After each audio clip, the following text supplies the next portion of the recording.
quarterbacks with full credentials. Joe Montana, two-time Super Bowl MVP. Jim McMahon, Chicago tough. He won the Super Bowl 3 years ago. Two coaches that know how to win big and win often. Bill Walsh, West Coast smooth. Tactical genius.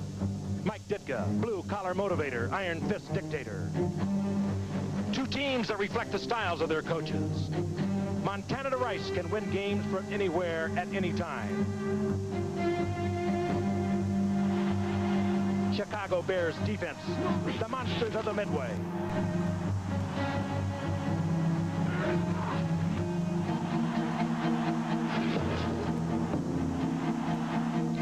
But when they kick it off, moments from now, in the crunch, it'll be Montana and McMahon.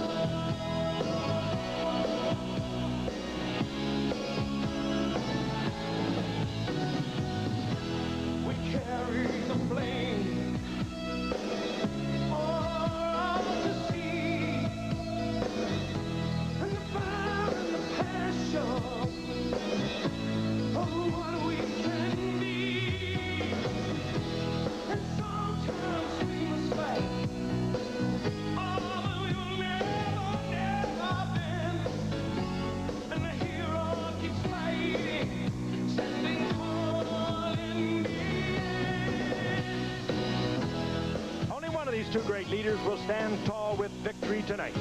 Montana or McMahon. A big Windy City showdown as the San Francisco 49ers meet the Chicago Bears on ABC Monday Night Football.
ABC's Monday Night Football.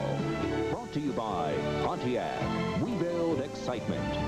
By DP. Quality made in USA products that help get you fit for life. By Miller Genuine Draft. Cold filtered for real draft taste. It's as real as it gets. And by United Airlines. Rededicated to giving you the service you deserve. Come fly the friendly skies.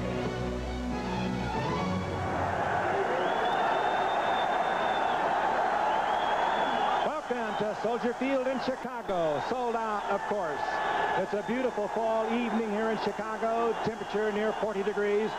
A beautiful harvest moon that helps accentuate the familiar skyline of the city of Chicago on Lake Michigan. And a classical NFL matchup coming your way. We're delighted you're with us for what we think could be one of the best games of our schedule this season. The San Francisco 49ers and the Chicago Bears. The 49ers coming in tonight 5-2. They need a win tonight to stay tied with the Rams and one behind New Orleans in the NFC Western Division, and they have a tough schedule ahead of them. They desperately need this win tonight. They feel that way about it. Meanwhile, Chicago a little more comfortable. They are 6-1 with a win tonight. However, at the mid-season point, they would go 2 games up on Minnesota. Interesting sidebars all over the place about this matchup tonight.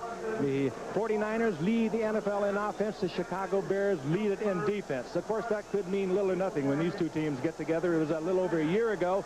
We thought we had another great game coming up December the 14th. It was the Chicago Bears. It was the San Francisco 49ers. The Bears won that one, or were blew away 41-0 in San Francisco. So who knows what happens when these two get together. But one thing I think the 49ers know, Al, that the Bears have not forgotten the humiliation of that 41-0 defeat. Even though they played without McMahon and Montana went out early in that game, but anything happens when these two get together. Well, that was the highlight of the 49ers season last year, Frank, but I think it was interesting to note, going into the playoffs last year, the 49ers thought they would win the Super Bowl. They had the best regular season record, 13-2, but they were waylaid by Minnesota in the first round of the playoffs, and it's a loss the 49ers took harder than any in the history of that franchise because they thought they were truly on their way to their third Super Bowl of the 1980s. I asked Bill Walsh last night, compare this team with last year's team. He says, we're better defensively. He said, I'm very happy with the running game, and well, they should be. Roger Craig gained 190 yards against the Rams last week, but he's concerned about the passing game. Joe Montana's banged up, and Jerry Rice is banged up, too, with a sore ankle, and practiced very little. We'll watch him early tonight as the 49ers try to get into the group. Dan Dierdorf, 41-0 was the score last year. 49ers won it, but Chicago was minus a very key ingredient, number 9, Jim McMahon, last year. And Al, you're right about Jim McMahon as a key ingredient because you cannot disregard the statistic, and it is simply this. The Chicago Bears have won 31 out of their last 33 regular season games that Jim McMahon has been their quarterback. I think it's really ironic at 1988, the year that the quarterback has been getting knocked out for the first time in any of his NFL seasons. McMahon tonight makes his 8th consecutive start, something new for number 9. But I think if you're the 49ers looking at the Bears, you have to look at the fearsome pass rush. 4 quarterbacks have been knocked out already this year by the Bear defense. Last week, in their final game before tonight, they knocked out Danny White and Steve Pulor. So for Joe Montana tonight, it's 2 things. First, you must survive. And then if you survive, maybe you have a chance to win. And a very, very important game for the 49ers. Frank pointing out they need a win to stay even with the Rams and a game back of New Orleans. A loss and they'd be in 3rd place in their division, probably the toughest in the league right now, the NFC West. Hofer to kick off for San Francisco. Chicago will take possession at the 6-yard line. Fielding the kick there is Thomas Sanders, and he runs it back out to the 30-yard line. And so McMahon, for the first time in his career, making 8 consecutive starts at the beginning of a season. At the 31-yard line, and behind him, Neil Anderson and Matt Suey coming back after he was sparingly used last year. McKinnon and Gentry are the wideouts, and the veteran Emery Moorhead is the tight end. Colbert is still on injured reserve. So Wojciechowski is the left tackle. Borch, Hilgenberg, Thayer, and Van Horn. From the 30-yard line, they start with a double tight end set, and McMahon goes right to the air, and he hits Neil Anderson coming out of the backfield. Not only is Anderson the main man on the ground, but he is also tied for the team lead in pass receptions. They use him much as the 49ers use Roger Craig to run and also to catch the ball. The 3-4 for San Francisco. Stover is on injured reserve. It's Roberts, Carter, and Fagan up front. Haley Ellison comes back after an injury last week, and Walter, the linebackers. McKyer got burned twice last week, with Wright starting at the other corner, and Fuller and Latt are the safeties. 2nd down and 5 from the 35-yard line. Anderson out to the 39-yard line, and Anderson, of course, seeing a lot more action this year after the retirement of Walter Payton. Though people forget, he did lead this team in rushing last year, and that's one big difference this year at Soldier Field. You would not have seen that in the past several seasons. They've gone from artificial turf to grass. And doesn't Anderson know that all too well right now? Neil Anderson, Al, also led them last year in receiving, so he is a guy that's everywhere for the Chicago Bears, and out from under the shadow of Walter Payton. He's got a 4.3 per carry average, so the timing was right for this guy. He's legit. 3rd down and a long yard from the 39-yard line. Opening series for the Bears. They send Suey in motion. Fake to Anderson, and the throw for a first down to Gentry, who's tackled by McKyer short of the 50-yard line. First down at the 48. And that shows the confidence of both McMahon and Mike Ditka in Dennis Gentry. They I think to me probably would be an excellent running back. They moved him out to the flanker spot, and on a third and critical down in this first drive, they go right to him, and there you see McKay right up in his face now. Gentry will drive it upfield, comes back into the ball, gets the first down, but again showing a lot of confidence in Dennis Gentry. And really, I don't know if McKay could have played it much different, Frank. He was locked up on single coverage.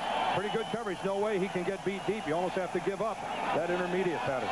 First and 10, Chicago from their own 47-yard line with Anderson in motion. And McMahon protected well, lofting it and mistiming on the pattern as he threw it well beyond Dennis McKinnon. McKinnon had gone to the sideline, and McMahon threw it about 10 yards further downfield, covered by Eric Wright. A remarkable story in itself. Wright basically out of action for the last couple of years. A deep groin pull, in fact, a chipped bone in that area, and Eric Wright, a lot of people thought was finished forever, but here he is starting tonight.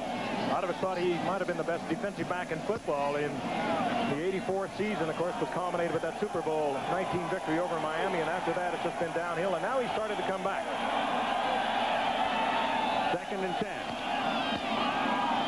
On a draw, Anderson, and it's broken up beautifully by Michael Walter, the linebacker, reading it perfectly and stopping him for no gain. You know, we talked about the Bears defensive unit being #1 in the league, #1 against the rush. The 49ers, you kind of forget about how good they play defense, and not just this year. They are 5th overall coming into tonight. That's not shabby. 6th against the rush, 7th against the pass. Last year, they were the #1 ranked defensive team in football. And here we face a passing down, and we make a lot about the Chicago Bears pass rushing. They come into the game with 23 sacks. Well, the 49ers are only 1 behind. They've sacked the quarterback 22 times so far here in '88. Third down and 10 as the 49ers show blitz with 4 down linemen, and the Bears with McKinnon in motion out of the shotgun. Flags go down as McMahon steps up, and McMahon running into 49ers territory looking for the first down and out of bounds at the 42-yard line. He has the first down. Anderson led the way with a block on Ronnie Lott, but we'll see about the penalty. Johnny Greer is the referee. I think the Bears moved. I think someone in the Bear offensive line moved. It's going to be a question of whether he moved before the ball or not. Signal is against the 49ers for offside. And McMahon will decline it. Offside. 94 defense. Decline.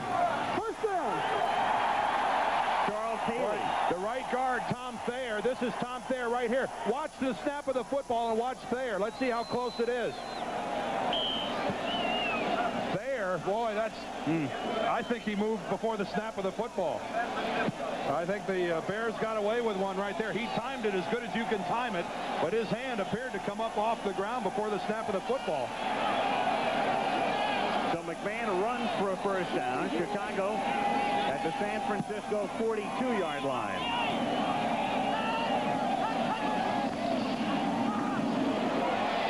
And Suey goes nowhere. He is wrapped up by number 75, Kevin Fagan. Suey last year carried the ball 7 times all season. He appeared to be on his way out, and a big comeback for him in '88. There's Kevin Fagan right there. Look at him go down with a block of Wojciechowski and then get back into his area of responsibility. It's easy for a defensive lineman to get collapsed all the way down in there when the man in front of you goes down to block somebody else. Played properly that time by Kevin Fagan. Honor your responsibility.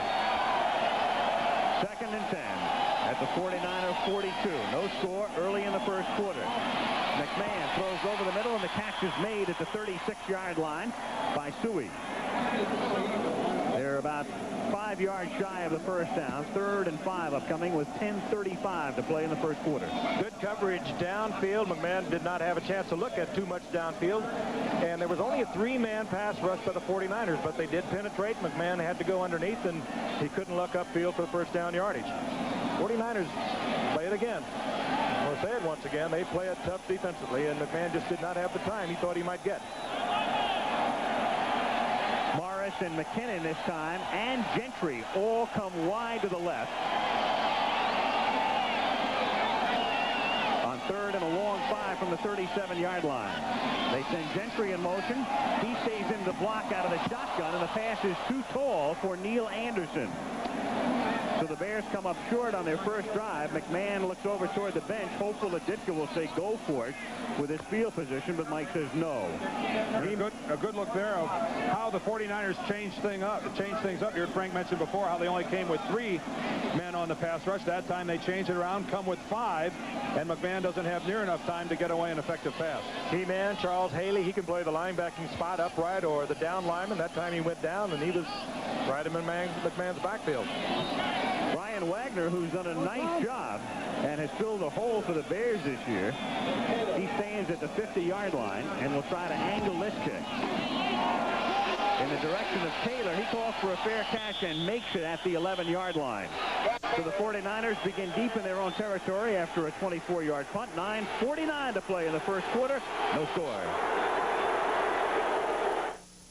So the 49ers take over at their own 12-yard line. A scoreless first quarter. The Bears bogging down after picking up a couple of first downs. And Joe Montana, the San Francisco starter, with Steve Young in reserve. And they also signed Todd Santos last week, but he's been waived. As Craig and Rathman are the running backs. Rice and Wilson the wideouts, and Heller the tight end. And there's the offensive line, anchored by the man in the middle, the longtime guard, now center, Randy Cross. And Montana goes right to the air on first down from the 12, and he hits Roger Craig. And what else is new? Roger Craig with 43 catches now. He was tied for the league lead coming into the weekend at the moment because Keith Jackson, the Philadelphia tight end, caught 6 yesterday. Jackson is the league leader, and Craig is now 5 behind him. Up front, Bears. And McMichael and Hampton in particular have been outstanding, especially of late. Singletary, as usual, doing a stellar job in the middle. They start Mickey Pruitt, a rookie, at one outside spot, and David Tate, a rookie, starts at free safety. Craig on a reverse to Jerry Rice. Rice looking for a block from Montana and has to go out of bounds at the 24-yard line. Run out there by Mickey Pruitt. And a big-time play by Mickey Pruitt. A rookie free agent linebacker is the guy who read that reverse all the way and strung Jerry Rice all the way out to the sidelines. And this guy was a safety in college, went to Colorado, playing outside linebacker against a team like the 49ers that come at you repeatedly with their running backs. The guy only weighs 206 pounds. Really undersized to be playing outside linebacker in this league. And I'll tell you how the Bears have adjusted, too. He's the 3rd linebacker to play in that position. Otis Wilson has gone out. Jim Morris, he's gone out. They benched Danny Jones, and Mickey Pruitt, the rookie free agent, is in there tonight. A lot of injuries on this Bear club. A lot of players that you don't know. They're still 6-1. They got flagged too much time. 2nd and 8. A flag goes down, and the clock did tick down. The 45-second clock, and the crowd did its very best to jam Montana's signals on that one, and it paid off. Well, it paid off because Mike Ditka all week long has been talking about how he'd really like to have the crowd into this game. He actually has been pleading in the papers here in Chicago, we need your help Monday night. Still 2nd down. And if you think Joe Montana had a lot of noise last time, listen to this. You look at these two coaches, and these teams literally take on the character of their coaches. The Bears, they're kind of bullish in a way. They'll knock you down. If you're staggering, they'll hit you again. 49ers, they like to jab. They like to give you a little bit of a hook. They're finesse so many things, and that really is almost characteristic of the two coaches. There's Singletary trying to adjust the defense as the snap, and Craig is stopped at the 20, but a penalty at the inception of the play at the 21-yard line. It's Singletary who makes the tackle. And I think the 49ers moved early. Left side of the 49er offensive line jumped out, trying to get out in front of that play and pulling. And Mike Singletary going to march him back again. And the Dan and Al, as we look at Mike Singletary, we're going to take a good look at him at halftime. He's a very fascinating man, but Mike Ditka said, we want to stop them from getting outside. They love to get outside. They have an offensive line that's unique, perhaps in the NFL, in that they can pull well, they can trap well, but said we must stop them from getting outside, and they had to be pleased with that one. 2nd down and 18 now. 9:24 to play first quarter with no score. Clock operator, please reset the clock to 9:31. And they put 7 more seconds back on the clock. 9:31 to go in the quarter. Montana and the 49ers at the 15-yard line. 2nd down and 18.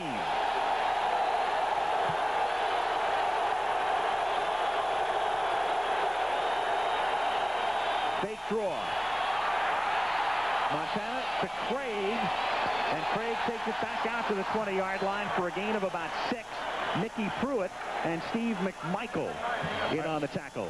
I think it's obvious that the 49ers have said, let's challenge 52, Mickey Pruitt. They come at him with a reverse to Rice. Now they dump one off to Roger Craig, and that's smart football. Go ahead and challenge a rookie free agent who's playing out of position, playing linebacker. But, hey, this kid has asserted himself early. He's out of there now as the Bears go into their nickel defense. But he's looked good. Dan mentioned a former safety. He's got the quickness. Maybe not the size, but he's played well thus far. At the 20. On 3rd and long, it's Montana. Protected very well. Going deep and open is Rice, who makes the catch. Great move at the 40 and then takes it to the 35-yard line. Great catch by Jerry Rice. And again, we're watching him carefully at the outset, especially in light of his limited practice time last week because of the sprained ankle. That ankle, that was a perfectly thrown ball, however, by Montana. They had a zone defense coverage. You'll see number 24, Bessie Jackson, tries to hit him, lets him slip by. Now he's looking for his deep coverage, and Montana reads it beautifully, drills it right in between the coverage. David Tate, the rookie from Colorado, not over there quickly enough. But there's a lot of things happening on this play, Frank, and what you didn't see here was a Dave Duerson came on a safety blitz up the middle. And this play was allowed to happen by how the 49ers handled the rush up front. They gave Joe Montana all the time in the world to make it happen. And strange coverage for a safety blitz. So they convert on 3rd and long, and on 1st down it's Roger Craig trying to get outside, and he never gets there. And down he goes. Hampton makes the tackle. You win a lot of bets if you ask people which team led the league in rushing last year. Everybody seems to be so surprised the 49ers are #1 as far as rushing is concerned. They led the league in rushing last year as well. And I guess that's just, a testament to how well Bill Walsh mixes his offense with the dump-off passes, the long strikes to Jerry Rice. And when you consider the season Rice had last year, there wasn't room for anybody else to get any publicity. Exactly. It's amazing they led the league on the ground. 2nd and 11. The fake to Craig as Montana on a roll to his right, throws near side, and a catch is made inbounds at the 24-yard line by Rice. Nice. He'll drive a defensive back and a defensive coordinator nuts. I mean, you've got to respect him deep. He gives you a drive upfield, turns it, comes back to the sidelines, even though Montana maybe wasn't planning to go there. Gives him the perfect target, has the balance, the athleticism to keep both feet in bounds. That's pretty. Oh, that's just what it is. That's what it's all about. That's nice. Look at the feet. Look at the body control. And a 1st down. He knew exactly where he was, exactly how much yardage he needed. 49ers at the Chicago 23-yard line. And the pass is too high, intended for Ron Heller, the tight end. They're minus their top tight end, John Frank, on injured reserve with a broken hand. And so it's Heller and Brent Jones who share that spot. How Bill Walsh would like to put some points up and take this crowd out of the game early if he could, a little bit. And in contrast, Mike Ditka would love to see his defense fire up this crowd. Well, the Niners, as you saw, have mounted several long drives this season, and they're trying to do it again. This one started at their own 12-yard line. On 2nd and 10, they take Dent out of the play, and Rice makes the catch, and he's in for the touchdown. Jerry Rice, who caught the 45-yarder, then another 9-yarder for a 1st down, and takes this one in for a touchdown. It's a simple zone defense and good protection for Montana. That's the key. The Bears always rely on getting the pressure. Here is Rice coming off the line of scrimmage. Breaks it in. And as you see, Mike Richardson, 27, the cornerback, has let him go by. Duerson's the only man there. He's too late. Richardson has got to hit Jerry Rice. The whole purpose of that defense is the corner has to jam the wide receiver at the line of scrimmage. Mike Richardson took a shot at Jerry Rice and whiffed on him completely. That's the key to that play. Mike Hofer, high snap. Montana, though, does get it down, and the kick is good. Credit Montana falling in the high snap and getting it down. Another look at the touchdown pass as the Niners lead it 7-0. What did he do? Had 3 touchdowns last year. He's off to a quick start again tonight. 3 for 81. Come on, Wolf. You got to answer right now. Silver. 49ers Bears hopeful of going back to another Super Bowl following this season. They won that one in Pontiac, and of course they won the one at Stanford against Miami in January of '85. They've just taken a 7-0 lead as Topher kicks off, and it's fielded by Thomas Sanders from his 7. Sanders brings it back out to the 17, and a flag goes down. Here's the Rice CD. Let's take a look at this touchdown again. If you're going to play a zone defense, it's all predicated around this cornerback getting a good shot on this receiver. Watch Richardson miss him to the inside. The safeties for the Bears then don't have a chance to react and get back into it. Mike Richardson overcommits to the inside. Rice has a free release, and you can see neither one of the Bears safeties able to get into the proper position in time to make a play on Jerry Rice. First down. Illegal block on the run back will pin the Bears further back. Jerry Rice looking like anything but a man who missed almost all of practice last week with that sprained ankle. You'd never know it. The Bears would never know it after that first drive, catching 3 for 81 yards. 81 of those 88 total. He hurt that ankle in their game last week against the Rams. Jerry Gray got a face mask on him, pulled him down awkwardly, and turned his ankle. And he limped much of the rest of the game, and as we say, missed almost all the practice time this week. From deep in their own territory, Neil Anderson tries to give them some room, but he is stopped for no gain by Michael Walter with 6.5 minutes to play in the first quarter. Michael Walter, one of the 4 linebackers in their basic 3-4. As we mentioned at the top, Bill Walsh thinks his defense is better this season. Last week they were able to stop the Rams. The Rams have been running wild against everyone. And over a 55-game span, as you take a look at it, the Chicago Bears, and that goes back to the 1984 season, equal to the second-best mark over that span in the history of the NFL. McMahon going deep for Morris. He has position, but it's knocked away at the last moment by Tim McKyer.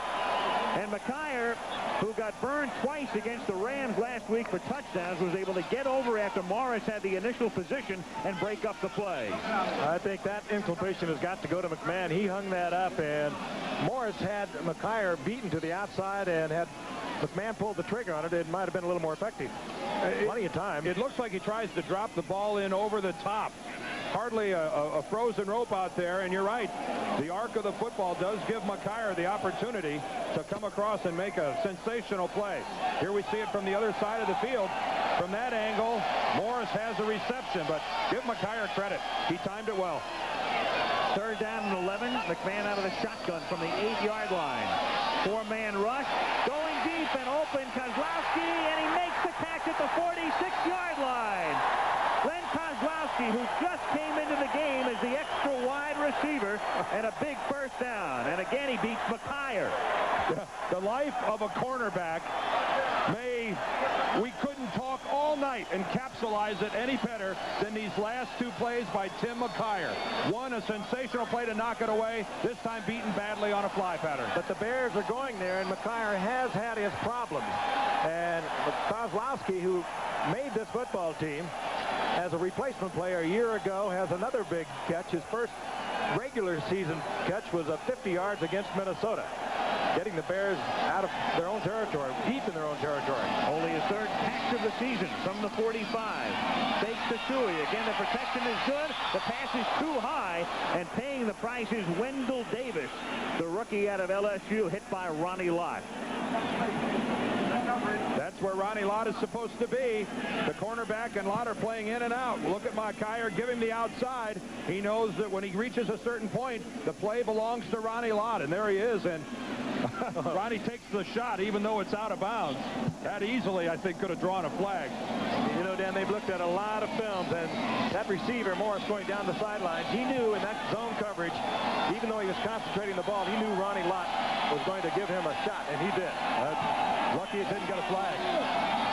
2nd and 10 from the 45-yard line with Moorhead in motion. And they keep it on the ground, and Suey doesn't go anywhere. Pushed back by a quartet of 49ers, led by number 91, Larry Roberts. I think when Johnny Rowland, the backfield coach of the Bears watches the tapes tomorrow with Matt Suhey, he might say, Matt, this might have been a play where you should have ducked it to the outside. Nothing at all on the inside, but it looked like a crease to the outside. Easy for us to say up here, huh? Looks relatively simple from this vantage point. Got all the answers up here. But you know what? The coaches are up here, too. They never seem to take into consideration what's happening down there. Stubborn guys, these coaches. Ditka stubborn? No. Mr. Congeniality. 3rd down and 9 from the 47. McMahon under a lot of heat and throws a one-hopper to Gentry. And rushing in on the play is Keena Turner. You think back to last year's 49er Bear game. Turner tore his knee up. Long recovery process. They worked him back in slowly, and now he has once again assumed a starting role. But nonetheless, an effective drive by the Chicago Bears. Deep in their own territory, moved it up close to midfield, and did what they had to do, even though they didn't get points. Thanks to that catch by Kozlowski. So now Wagner to take the snap at his own 30-yard line. John Taylor capable of breaking one for the 49ers at his own 15. Timeout. And the Bears snap it with 2 seconds to go on the 45-second clock. There's a flag. Flag goes down. McKyer decks the punter Wagner. Taylor makes the catch at the 16, gets back to the 18. And McKyer is in the wrong place at the wrong time again. It all depends what the call is here. But it looks like this is going to be a first down for the Bears. This could be a situation where it's just yardage. And if it's only a 5-yard penalty, it won't be enough for the first down. McKyer went up in the air. There's no question that he ran into the kicker. I think it's just out of frustration. They have been working on McKyer over and over here early in the game. Running into the kicker. 22 defense. Still 4th down. See, that's the difference between running into the kicker and roughing the kicker. Roughing the kicker is an automatic first down. Running into the kicker is only 5 yards. And in this situation, that's not enough to give the Chicago Bears a first down. It was 4th and 9. Had it been 4th and 4, then it's a first down. But there's McKyer running into him, and they'll still have to punt. Now, don't ask me what's the difference between running into the kicker and roughing the kicker. Only the officials know for sure. Surgery. Severity or intent? McKyer will rush more gingerly this time, perhaps. Griffin is back with Taylor at the 10-yard line. In fact, nobody rushes. And Wagner's kick is a floater, fair caught by Griffin at the 21-yard line. So the Niners, who drove 88, will try to drive 79 with 3:22 to go in the period. 7-0, San Francisco. Chicago 49ers, it's almost like it's opening night of the football season. A lot of good things going on down there, too. Every time these two teams get together. Frank, you and I were talking on the way here. This is absolutely perfect weather. Game time temperature 40, and here's Rathman on first down for a gain of 11. The 49er fullback takes it to the 32-yard line. He is stopped there by Mickey Pruitt. 49ers trying to establish a mark tonight. Right now they are tied for most consecutive road wins in the history of the NFL. And you go back to the Chargers, who played the 1960 season in Los Angeles and then moved to San Diego with 11. The 49ers now with 11. And the Saints on the march as well with 10 consecutive road wins. Rathman for a gain of 3 to the 35-yard line. Well, Al, 2nd and 7. I'll throw this in. If they get the record-setting win in Soldier Field, they'll truly have earned the record. If you get your 12th consecutive road win here in Soldier Field against the Bears, no one can criticize that thing as having come easily. Well, the 49ers have not lost a road game since the opening game of the 1987 season when they lost in Pittsburgh. 49ers through the air for 98 of their 113 yards. And Walsh was concerned about the running game. 2nd and 7. Montana throws and incomplete. Craig couldn't hold it. He was covered on the play by Pruitt. It'll be 3rd and 7 from the 35-yard line. I think Bill Walsh now staying with that famous play sheet he has on the sidelines. They say that he goes right down, tries to go through some 20 or 25 plays, and we talked to Joe Montana about that. He said, well, I think the furthest we got, what did he say, about 16? Yeah, and he says more often than not, it's more like 8 or 9. But I think if we looked at that play sheet right now, we'd see Mickey Pruitt's name on it. They're going right at this kid, and he's there. He's got his name underlined. 3rd and 7 from the 35-yard line. Craig on a sweep to the outside, broken up by the Bears. And that's why Chicago's #1 in defense, Harris and Richardson, come up despite the 2 pulling guards for the 49ers. And again, they do what Mike Ditka said he wanted to do. He wanted to take away that outside sweep of theirs, the power sweep. They pull very well. You can see Sapulu pulling out in front of Craig. They are very quick. They're not big like some of the offensive lines you see around the league now. They are very effective pulling and trapping, and the Bears want to take the sweep away from them. They've been effective. Helton to kick. He's been very erratic. Then it's McKinnon at the 27-yard line. And you're going to get holding. You're going to get holding against San Francisco. The 49ers are going to get flagged for holding. The question will be whether or not the Bears will take the penalty. With that short kick, I doubt it. Bill Romanowski, as Johnny Greer will tell us in a moment. Ditka's saying decline, decline. You get it at the 40, you take it. I would have to think with a kick like that they're going to decline it. You have the ball at your own 40-yard line. After a 38-yard punt, 10 yards return. Holding, 38 kicking team, it's decline. First down. And they will take over at their own 37-yard line. 1:48 to play first quarter at Soldier Field. San Francisco 7, Chicago nothing. Revisited. Well, this is a 49er game. That must be Huey Lewis in the news. I'd like to wake up to that one. They're a week early. Halloween is next Monday. We'll be in Indianapolis for it. It'll be the Colts against the Broncos. Bears take over. They split Anderson, top of the screen, as the receiver to the right on first down. McMahon heading for the sideline, and he is run out of bounds by Ricky Ellison. But no flag. After a gain of about 3. There's a little sportsmanship there, as McMahon said. I know you didn't mean it. Gave him a little pat on the fanny. Back to the huddle. Although we've seen flags fly for less than that. They're really protecting the quarterbacks as well. They should. That's a good hit. It's inbounds. And a little severe.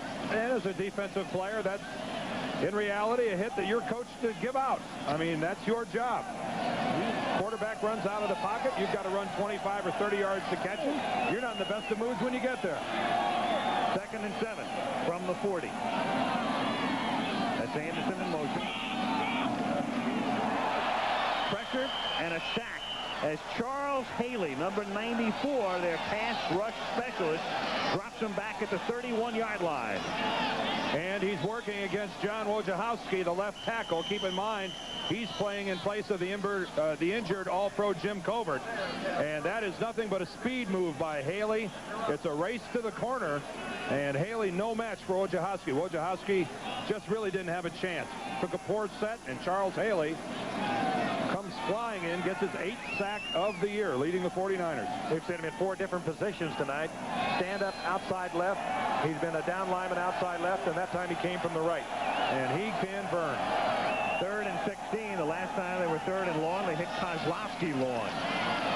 McMahon over the middle, underneath, hits McKinnon. McKinnon out to the 46, but not enough for the first down. Ronnie Lott stops him about 2 yards shy, and it will be 4th and 2 at the 46.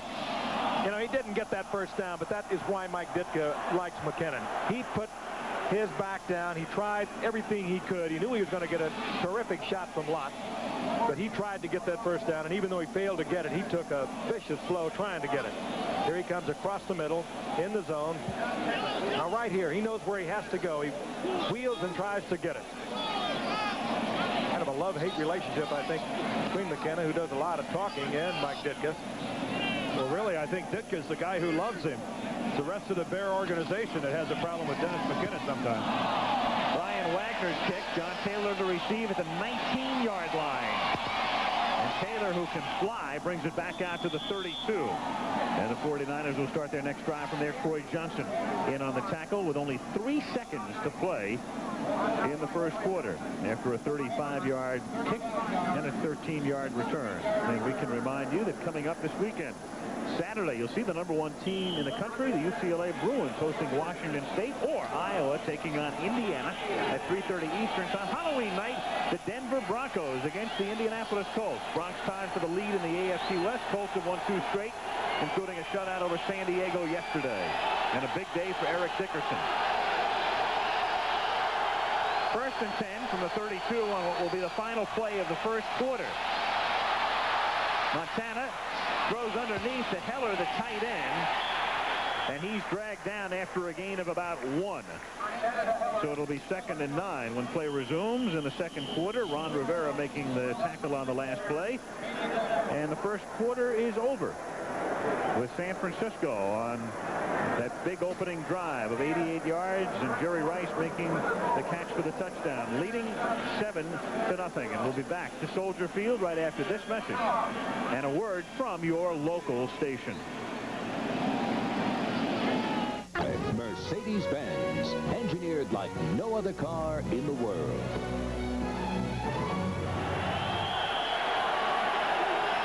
Second quarter starts. 49ers have the ball at their own 33-yard line. 2nd and 9. San Francisco leading 7-0. Joe Montana to the outside, and Jerry Rice, who caught 3 catches on that first drive, and we're going to look at the other ones. He accounted for 81 of the 88 yards on this drive. This was the big one. The Bears trying to double him with a zone, and Bestie Jackson tried to hit him, and getting over there way too late to make the play was the rookie David Tate. And this was absolutely beautiful on the sideline. Picture perfect, working the feet, the body control. Nobody does it better than that. And of course, here's the touchdown where Richardson misses the jam and Montana feeds it perfectly. The Jerry Rice show in the first quarter. He's caught 4 tonight. And here it's Rathman taking the ball out to the 40-yard line. An interesting call on a 3rd down situation. Go ahead and feed the ball to Rathman on a straight dive up the middle, and the Bear defense didn't buy it at all, forcing the 49ers into a punting situation. 4th and 2.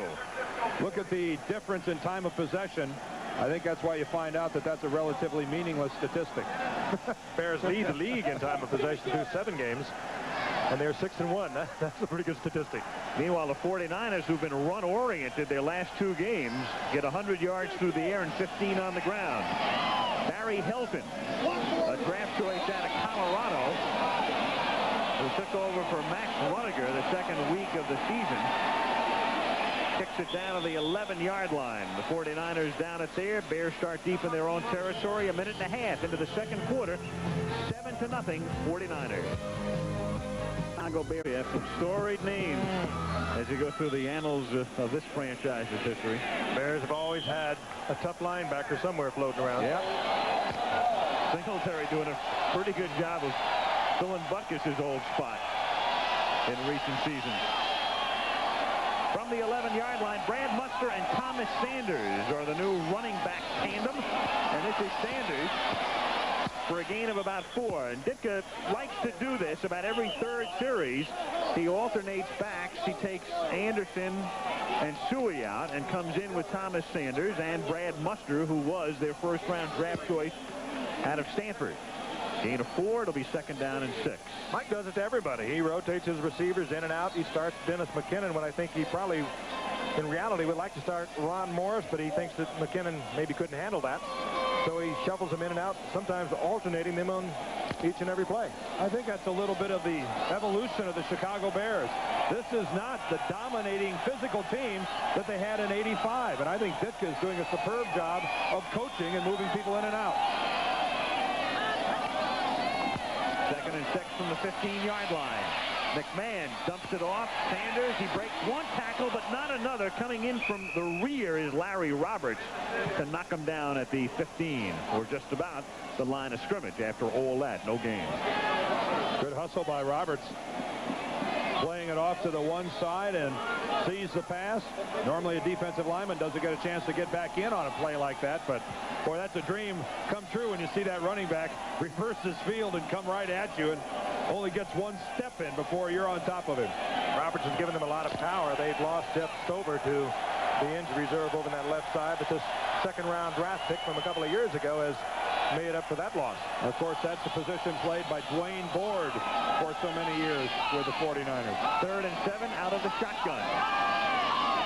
And the inside handoff to Anderson, who's back in the game and close to a first down and should have it as Mark Bortz sprung him with a nice block.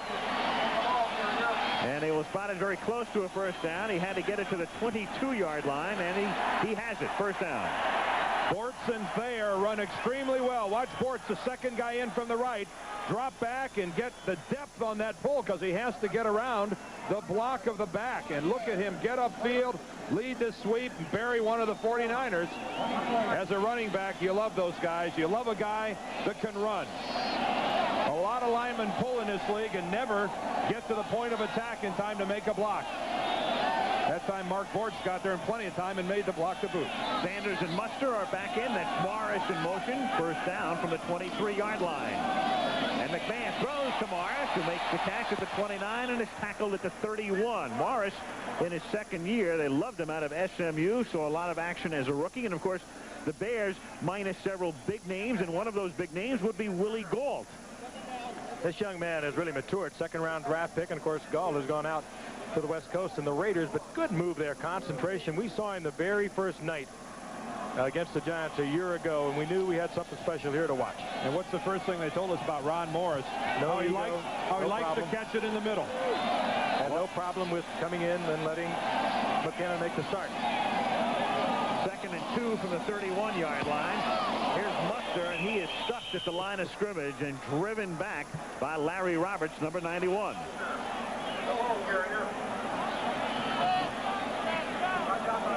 Larry Roberts not yielding at all on the line of scrimmage, head-to-head with Keith Van Horn, the right tackle of the Bears, and he did not get moved off the football 2 inches.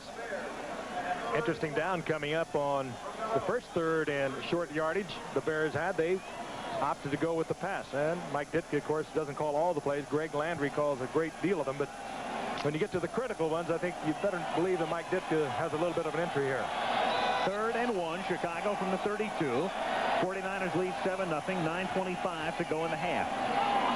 McKinnon in motion, and they give the ball to Sanders, and he picks up the first down despite losing his helmet at the 35-yard line. So a second first down on this drive for Chicago. Well, it's good to look down and find that thing empty when it's laying there. Boy, and they go right at the strength of the 49ers, too. 49ers with overloaded side, and the Bears don't care. They went with the play that was called and got the first down anyway, right into the strength of the 49er defense. There's Landry, former great quarterback with Detroit, travel around a little bit, Cleveland, other places. Why would he wear a hat like that on the sidelines, though? Well, they said it was going to snow tonight. Not very stylish. But it cleared up late today. Temperature right now about 38 degrees from the 35-yard line. McMahon. And at the 40-yard line, it's dropped. Dropped by Emery Moorhead, the tight end. It'll be second down and 10. Temperature today, as we mentioned, 40 at the start of the game. Dropped a couple of degrees when they announced the forecast to the crowd over the PA before the game, and they said possible snow flurries. It'll get down into the upper 20s. There was this huge roar. Bear weather. There was also a big rush to various men's stores in Chicago by members of the ABC crew that had no idea that it was this cold in Chicago. And Debbie Deardorff as well. Yeah. And led by our producer Kenny Wolf, who doesn't even have a coat here. Somehow along Rush Street, the coat disappeared. Army-Navy surplus sale. Second down and 10 from the 35. Sanders. And he's wrapped up by Pierce Holt, number 78, and Jeff Fuller, the strong safety, coming up. Pierce Holt, an interesting case, a fellow who didn't play college football until late and was drafted last year at the age of 26 and they have just brought him back off injured reserve. They're in need of defensive linemen with Stover on IR right now. Had a bad toe, and they have needed him. Second-round draft pick out of Angelo State. Looks like he's asking someone, what am I supposed to do now? Yeah, he's seeing his first action ever. 3rd down and 5 out of the shotgun. Would you repeat that? Yeah. What's this formation? Say what? Help. McMahon going deep for Davis. He stretches but can't make the catch. Wendell Davis, the LSU rookie, had beaten Eric Wright on the play. And it'll be 4th down, and the Bears have to kick. Haley put the rush on that time. And the Bears offensively need the big play. You get the feeling that the 49ers are just getting ready to explode. Look at Haley come in and put the popper on McMahon, although it's Haley that ends up on the ground. But the Bears need to do something offensively, and this was their opportunity. And Haley forced McMahon to throw that before he would want to throw it. Consequently, he had to lay it up high, and it was a well-thrown ball considering he had to throw it early. Brian Wagner's 4th punt of the night is a good one. It backs Taylor all the way up. He takes it at the 11-yard line. And he brings it back out to the 20, where he goes down in a swarm. 7:22 remaining in the first half at Soldier Field in Chicago. On an opening drive, the Niners go in. That's the only score of the game. Soldier Field in Chicago. Al Michaels, Frank Gifford, Dan Dierdorf. The 49ers and the Bears again on Monday Night Football. Last year the Niners won it 41-0, and tonight they lead it 7-0. So Chicago, in 5.5 quarters, has yet to score against San Francisco, and the 49ers have outscored them 48-0 over that stretch. And the Bears, I think, are flirting with big trouble by not putting some points on the board.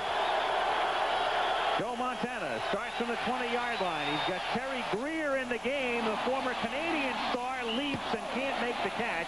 He's covered on the play by Vesti Jackson. It was Greer last week who made a very big catch on the 49ers' eventual winning touchdown drive against the Rams on a 3rd down and 19, and survived a hellacious hit on the play as well from Johnny Johnson. Take a look at Greer again a few years ago. He had 113 receptions for Toronto up in the Canadian Football League. Came back to Cleveland in '86 and couldn't make it there, and joined the 49ers last year. They like him a lot. 2nd and 10 from the 20. Over the middle to Craig, and Roger has a 1st down to the 33-yard line. He's not quiet for long. They have got away from him for a while, but he is explosive, having a dynamite year. And they're going to go at Mickey Pruitt again this time, challenging him with Roger Craig coming out of the backfield. And how do you defend that pass right there?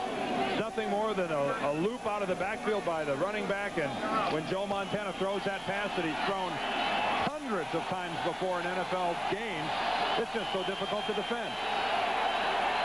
Craig's carried 3 times for 30 yards. The 49ers have been basically going through the air. Singletary backs off into pass coverage as Montana lost it for Heller, the tight end, and he takes it out to the 41. And the 49ers, who had been run-oriented the last 2 weeks, now back to the way the 49ers have basically played, very much through the Walsh era. And that was a great shot of Singletary. You saw him reading the defense. You saw what you couldn't see was Montana changing the play as he looked at the defense, and you saw Singletary react instantly to that. He changed the Bears defense. That's good stuff. Those eyes, oh boy, they're frightening. And he is so intense. But he is the leader emotionally, spiritually, and physically of these Bears. 2nd and 2 from the 41-yard line. Pressure is on, and Montana has to eat it at the 26-yard line. McMichael gets the sack. Well, that's a screen that's set up by the 49ers, and it's read by the Bears, and Joe really has nowhere to go with the football. Going to be a screen pass out to the left side of the 49er formation. Take a look at this. Watch the number of people inside here for the 49ers. Are going to work down to the line of scrimmage out here, and this is a setup all the way for Montana to dump it. They fake their pass blocks. Now they release down the line of scrimmage, and there's just no way that Joe can deliver that ball.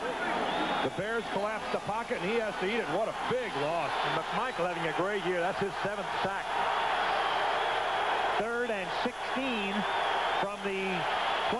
7-yard line. And flags and delay of game as the clock had run down.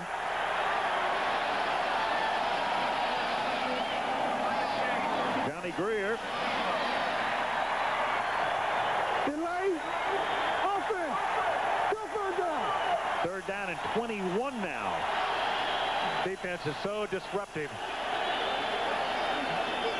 They almost become self-generating. They seem to start low emotionally and then build and build and build, and they continue to build. That's down here close to the crowd now, and you'll hear the crowd. 5:40 to go first half. 7-0 San Francisco. Third and 21 at the 22-yard line.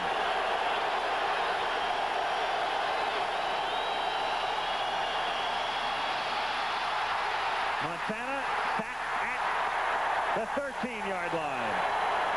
Al Harris comes all the way around. Dan Hampton put the pressure on from the inside and Dent from the other side. And good coverage downfield. Montana had a quick release man, but he did not even have time to get to him. The 49ers are taking a calculated risk.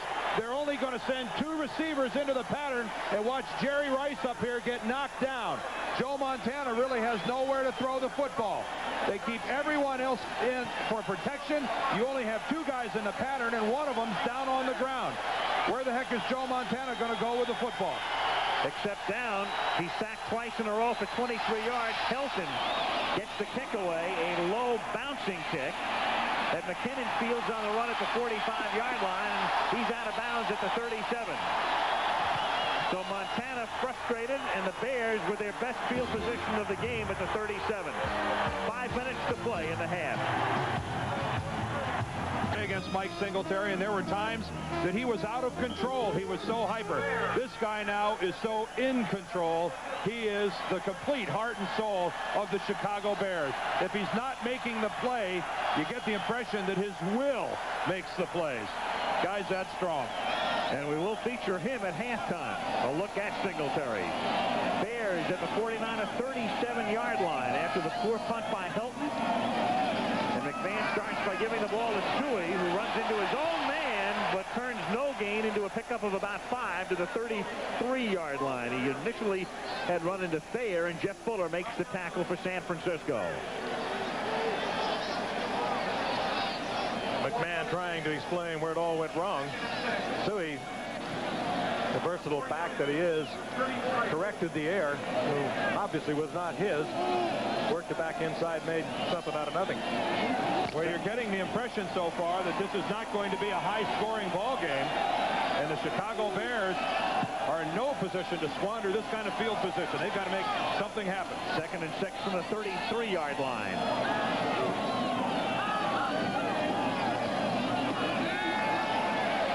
McMahon going deep for Anderson. He makes the catch inbounds at the 1. Oh, and that was threaded in there beautifully. Anderson just coming from the wing position, just kept it on the outside, and McMahon threw it in beautifully. Not only that, but I think he's working against a defensive back in Jeff Fuller. It's Jeff Fuller who is lined up at the line of scrimmage here, number 49, and you'd think in that situation, defensive back on a running back, that the advantage goes with the defense. But Neil Anderson runs a good route, and give the credit there to Jim McMahon. You could not have thrown that any better. 1st and goal. Shuey the fullback, Anderson the tailback, Anderson the ball carrier, and no signal yet from the officials. He's about as close as you can get, but not in. Inches. 2nd down. 3:52 to go in the half. I think the surge up front was good enough. It almost looked like Neil Anderson mistimed his jump and took off a little early.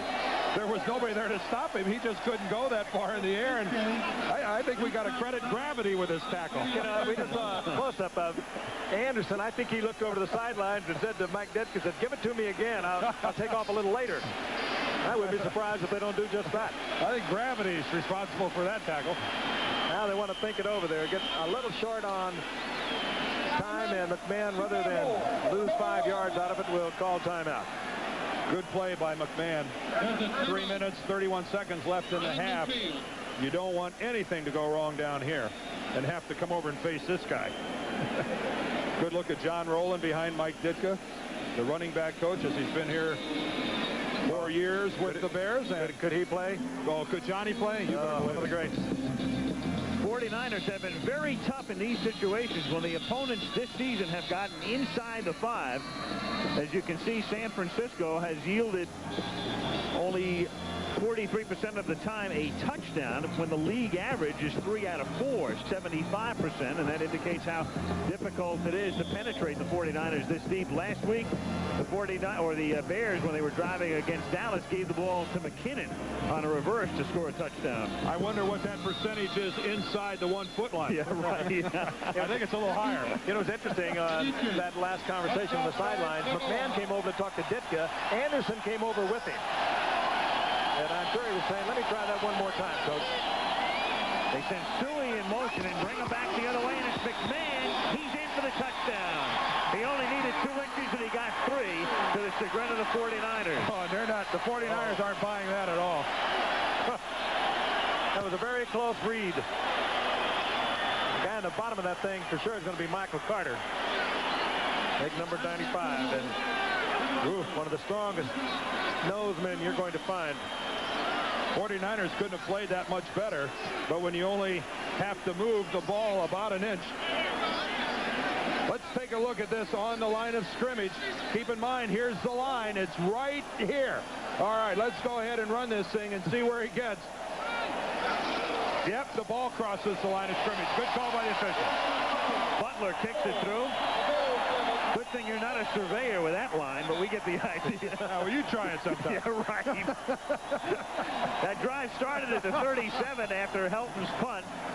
Now they want Ditka for president again. They finally score against San Francisco after a game and a half. How'd you like to debate that guy? Yeah. Reverse angle, you might even see it a little bit better. All right, here's the other side. Again, the 49ers played extremely well, but all you have to do is catch the front side of that line, as Dan's line showed you a moment ago. I think the Bears looked closer to a touchdown from the other angle.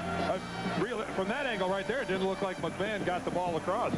You know, going back a few moments ago, the play that led up to this, of course, the 2 sacks, but Bill Walsh is concerned about his punting game.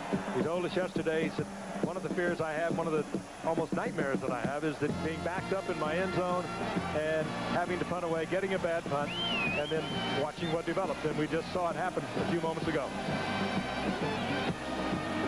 3:28 to play in the first half. 7-7. Again, the significance of this game, if the Bears win, they'll continue to lead Minnesota by 2, and they push the 49ers 2 back of New Orleans and a game back of the Rams in the NFC West. Bears lose, they lead Minnesota by 1. 49ers will be tied for second with the Rams a game back of the Saints. 4-yard line, John Taylor. Tackled at the 20, number 92, Troy Johnson, reserve linebacker, makes the tackle. We talked about at the top, Dan, I think we all agree that this game is much more important to the 49ers, considering the division they're in with New Orleans. They are definitely for real. The Rams are not going to come unglued. And after tonight, the 49ers have Minnesota, Phoenix, the Raiders, and followed by Washington. The game will bring you, and then San Diego, Atlanta, New Orleans. It's going to be tough for them. That's the problem you have the following year. After you finish first, as they did last year, you play that tough schedule. And look at the problems the 49ers are having communicating. And the clock is down to 7 seconds, the 45-second clock. Loose ball. They're going to call it down. The Bears will retain possession. Rivera pouncing on it, but Heller comes up with it. Roger Craig that time comes around and really gets stamped by the Bears. He gets a high-low job, and the ball comes loose. And watch out for the crowd again. They're not going to make it easy for the 49ers. Rivera, of course, is the man who's playing a spot vacated by Wilbur Marshall. And Otis Wilson's out with injury, and, of course, the famed trade by Wilbur Marshall to the Redskins. On 2nd and 10, Montana rolling out, throwing, had a man open, but intercepted by Duerson. Montana underthrowing his receiver, and the Bears are back in business again in 49er territory. all Dave Duerson does is go to the Pro Bowl. Doesn't matter whether it's at free safety, strong safety. Out of Notre Dame, Dave Duerson just reads this perfectly, because from now on it's nothing but improvisation.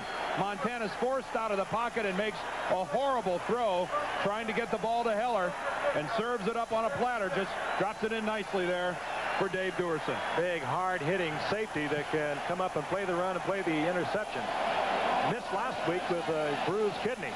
Bears happy to have him back. 2:34 to go in the half. Chicago has 2 timeouts from the 36-yard line. They begin with Suey on the ground, taking it to the 32-yard line. Stopped by Charles Haley, number 94. It'll be 2nd down and 6. Boy, it wasn't very long ago that the 49ers were firmly in control of the game. The Bears offensively weren't doing anything, and here in the matter of about a minute and a half, it has just done a 180. 49ers began the game with an 88-yard drive. Jerry Rice accounting for 81 yards on 3 receptions. McMahon lets the clock go down to the 2-minute warning. 2 minutes to go. 2 timeouts left for Chicago. The ball is at the 32-yard line, and the game is tied 7-7. Years ago, Dick Stanfield behind him. William the Refrigerator Perry. Out with a broken arm. Maybe back later this year.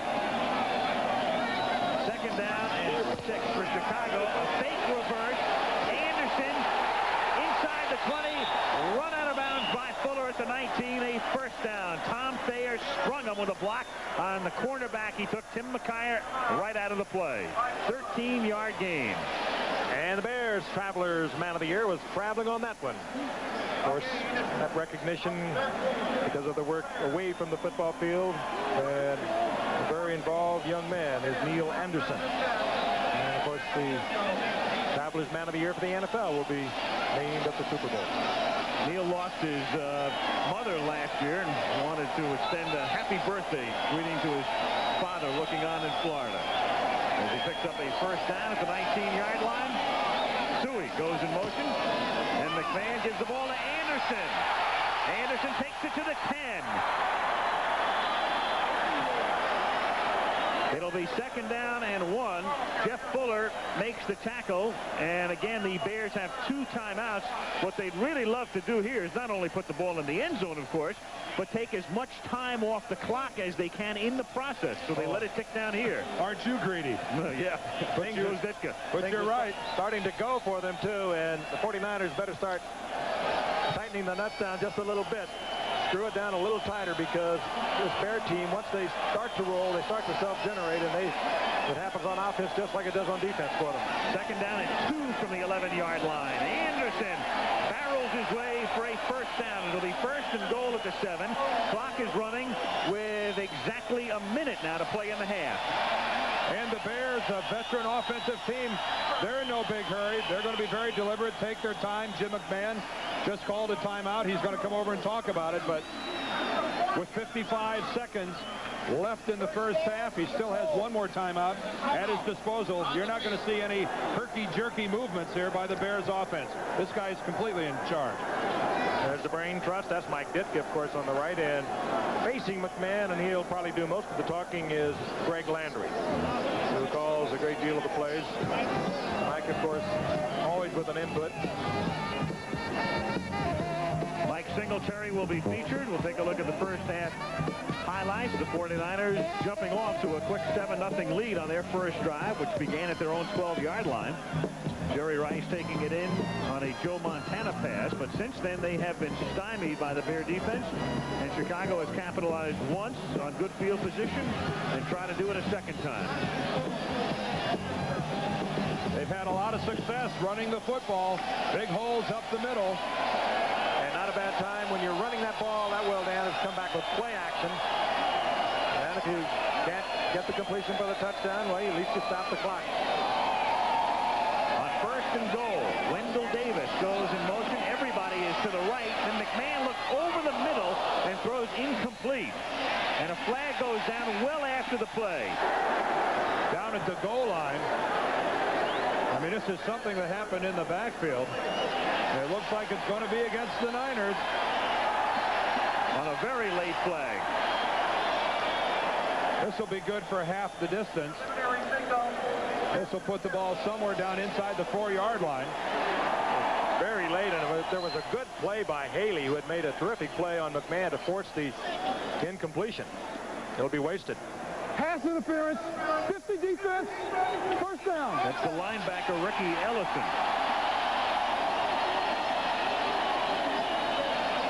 I think he knocked down Ron Morris. And that makes it 1st and goal at the 1. First and goal. Bears send in their other tight end, Thornton, along with Moorhead. And line up in a double wing. With Stewie in motion, toss it to Anderson, and he gets stopped at the line of scrimmage with 45 seconds and the clock running. Ronnie Lott comes up to stop him.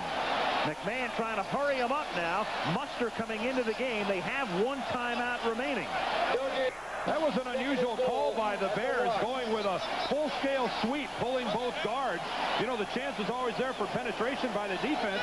That's what happened. 2nd and goal at the 1. Anderson, and what a tackle behind the line of scrimmage by Kevin Fagan, who penetrated and grabbed him from behind. And Chicago has to take its last timeout with 14 seconds. What a play. Oh, and not only what a play, but the timing now, because the Bears really in a position where they're not going to be able to run the football because they may not be able to stop the clock again. Anderson had every intention of getting up in the air. The only problem is he's not strong enough to jump with Kevin Fagan wrapped around his waist. I think the odd call was the one on 1st down. I agree. Going with a full, what you used to call the old Green Bay sweep, pulling both guards, getting out front. The discussion here now, if we're going to put it in the air, we got to make sure that we get the touchdown, or make sure you get the incompletion so we can get the field goal unit out on the field. Exactly. The worst thing in the world is to throw a little screen and not get into the end zone and stay in bounds. This will be in the end zone. Well, it has to be, because they don't even have a down to play with. If they don't get in the end zone, you have to get your field goal team out, because the quarterback can't take the ball and down it and stop the clock, because that's 4th down. You'll turn it over on down. Or just as costly would be a sack. 3rd down and goal from the 2. They can't stop the clock with a timeout. Stewie in motion. Fake to Anderson. McMahon throws into the end zone. It's dropped, and there's a flag. Moorhead had a sure touchdown, but there's a marker, and the clock is down to 8 seconds. Could be Lott against Suey. It's against San Francisco. Lott may have held Suey. 8 seconds now. That'll be a 1st down. Holding, 96 defense, first down. It's Daniel Stubbs, who was their top draft choice last year. And I'll tell you where it is, guys. It's right here. Here's Stubbs. Watch Moorhead try to take an inside release, and watch Stubbs grab him and hold on. Stubbs is playing the run first, but watch him hold Moorhead right there. He's got a hold of him, and that's a good call by the official. Meanwhile, Lott, as you can see at the top of the screen, also knocked the receiver down as well. McMahon, 2 deep, 4 seconds. It's 2nd down, so now Ditka sends in the field goal unit. But he's not a happy man right now. Yeah, but how about the 49ers and the way they played defense? These guys had 2, 1 defensive holding call, 1 pass interference, and they still don't let the Bears get into the end zone. So as sloppy as they were from a penalty standpoint, boy, they played the heck out of the Bears there. As they have, as the opponents have gone inside the 5. We illustrated it before, how difficult it's been to score on them inside. So here they hold, and instead of 7, Butler, a 19-yard field goal attempt, kicks that through. And a victory of sorts there for the 49ers, even though they'll go into the locker room trailing at the half. They avert the touchdown. Chicago settles for the field goal, and the half is over on an 18-yard field goal by Butler. Halftime. Bears lead it 10-7. We'll return to Soldier Field in Chicago after this message from the National Football League and a word from your local station. ABC's Monday Night Football Halftime Report. Brought to you by Taco Bell. Taco Bell has your order. Make a run for the border. Soldier Field at halftime is electrified tonight. The Chicago Bears leading the San Francisco 49ers 10-7. And joining us at halftime once again is a pal and friend and a former great with the Pittsburgh Steelers. And Lynn Swan, I know we had the complete story we thought last week on Mark Gastineau and Brigitte Nielsen. Obviously, we have an update. Yes, I talked to his mother just before the game started, and Mark was at the doctor's office. Some of the stuff that's out, we don't know what's going on. We're going to wait until we hear facts instead of the rumors, but nothing really has happened since then. He's retired. She's not in any life-threatening situation, and we go on. All right, and a story that has us all concerned, and that, of course, deals with a friend of yours, the legendary, and a friend of mine, by the way, Terry Bradshaw, a story that has been developing and breaking over the past couple of days. What have you been able to find out about his condition? Well, they thought that Terry Bradshaw had a tumor on or near his heart. He does not have that. It's scar tissue, probably from an old sternum injury. He was in the Harris Methodist Hospital in Bedford, Texas. He's released tonight. He will be just fine. Okay, and we certainly do wish him well. We've been watching a very special football player tonight. We've looked into his eyes, so to speak, Mike Singletary, and he's not only special as a player, he's a special man off the field. And a terrific individual. He's dedicated. He is a player who has great concentration. I have an old friend in San Diego named Charlie Kona who is fond of saying there are many people who have the talent to be great, but very few who want to work hard at it. Well, Mike Singletary is a player that works hard first before he does anything else. You might say in words that he is the professor of preparation. That's Mike Singletary.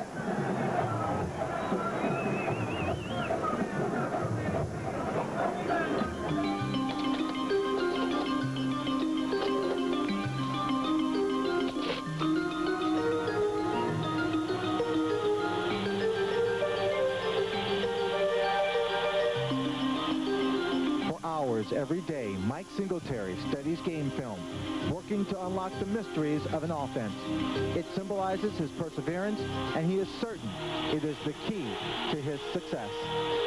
Sometimes I'm asleep and I'll wake up at night, and I can't rest. It's a certain situation that I'm not familiar with. I have to get up and look at it. I need to see it in my mind. When I go out on the field, I like to know that they can't do anything that I haven't seen. Mike Singletary grew up in Houston. He was often weak and sick as a child. His father was a Pentecostal minister.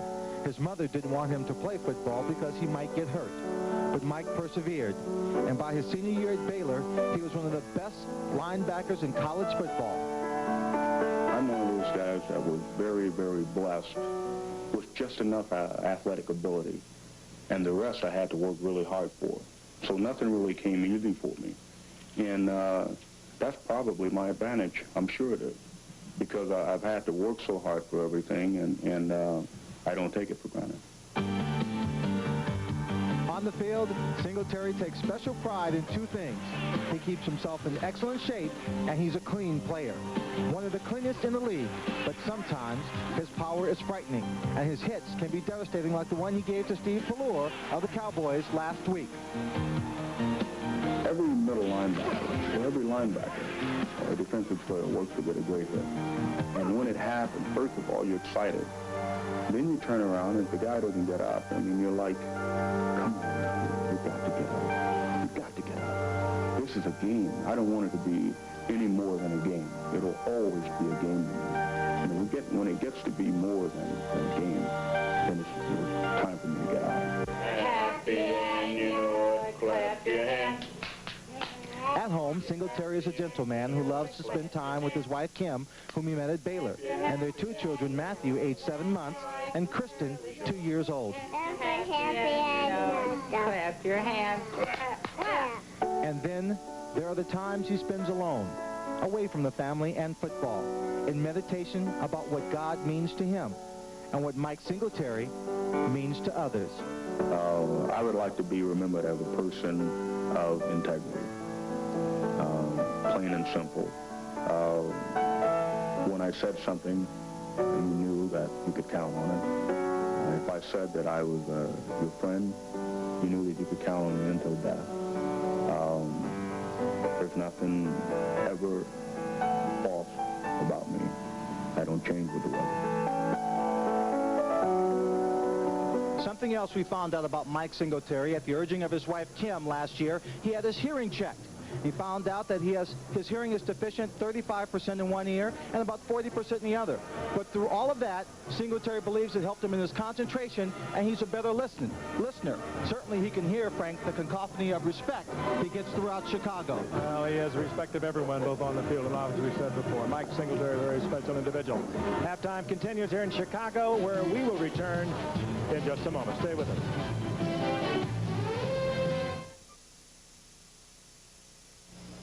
If you listen to everybody, you could start wondering about your future in the Navy. For 6 years, we've tried to make a sailor out of you. I'm not signing up in the Navy. No more. And you can't always depend on your buddies to help you. I better get out of the Navy while I can.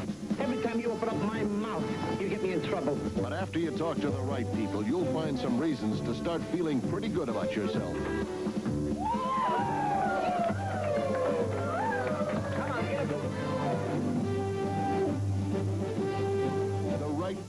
Over San Francisco, the kind of game that we thought it would be, we hoped that it would be, and we hope you are enjoying. It's that kind of football game the Bears and the 49ers always seem to come up with. And why don't we go back and take a look at the first score? It was Jerry Rice's touchdown, his third reception on that drive, Dan, of 81 yards.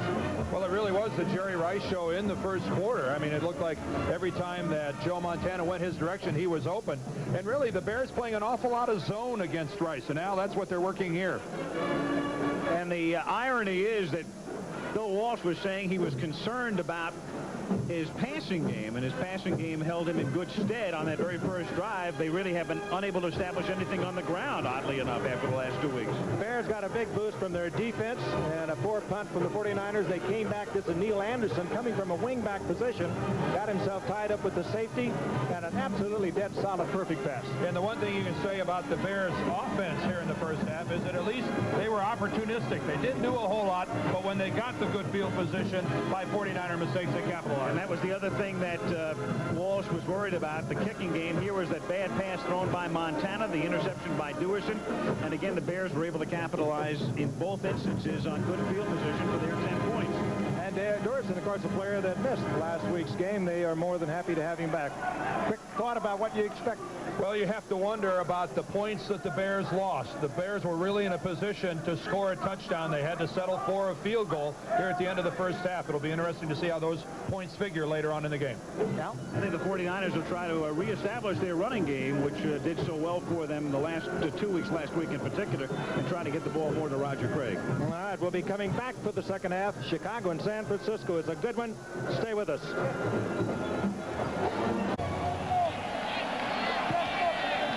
Soldier Field, temperature now in the mid-30s. Clear skies, 10-7, the halftime score. Chicago on top by 3. Bears to kick off, John Taylor. And Terry Greer are back for San Francisco. Taylor from the 6. Loses the football at the 27-yard line. A big pile-up. No indication yet now.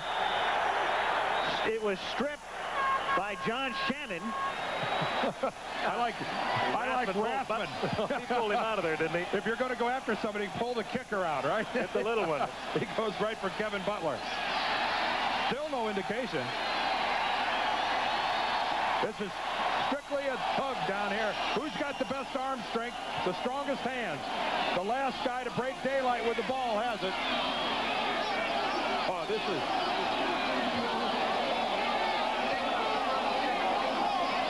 The longer they stay like this, the better the chances are it's going to stay with the receiving team. And it does.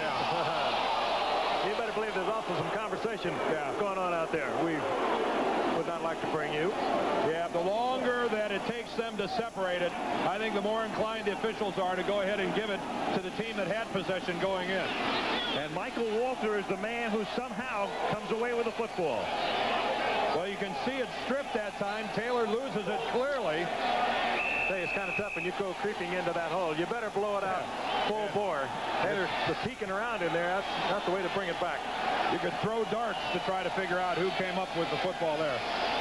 And the body posture indicates some sort of review from upstairs. I don't know what they're reviewing. Yeah. Upon further review of what? Of the pileup? I mean, what are we talking about? I told you the system works. Right. That was a quick review. All right. From the 27-yard line, first down. Craig. He's dropped by Rivera. Hit initially by Dent, and then tackled by Rivera, a loss of 2. And Craig, who gained 190 yards against the Rams last week, has gained -4 tonight. And I don't think Richard Dent could believe that as hard as he hit Roger Craig, that he didn't go down. I mean, he just totally surprised Craig, ducked underneath the pulling guard, McIntyre, and just crushed it, and he didn't go down. Gained -4 is a contradiction in terms, but you get the idea. No running game tonight. They throw it to Rathman. 30-35 and out of bounds, and he has a first down. Run out by Dent. So Dent all over the field. But in years past, Al, that is the 49er running game, what we just saw. The dump off to a running back. The controlled passing game. And when you watch Richard Dent, he's such a force out there. He's also very involved in a special project for a young man named Kenneth Jennings, a 17-year-old high school student from Simeon High School who was paralyzed from the neck down in a high school football game 3 weeks ago. Richard Dent heard about it, got some guys together. They raised almost $30,000, and they're really trying to help this youngster.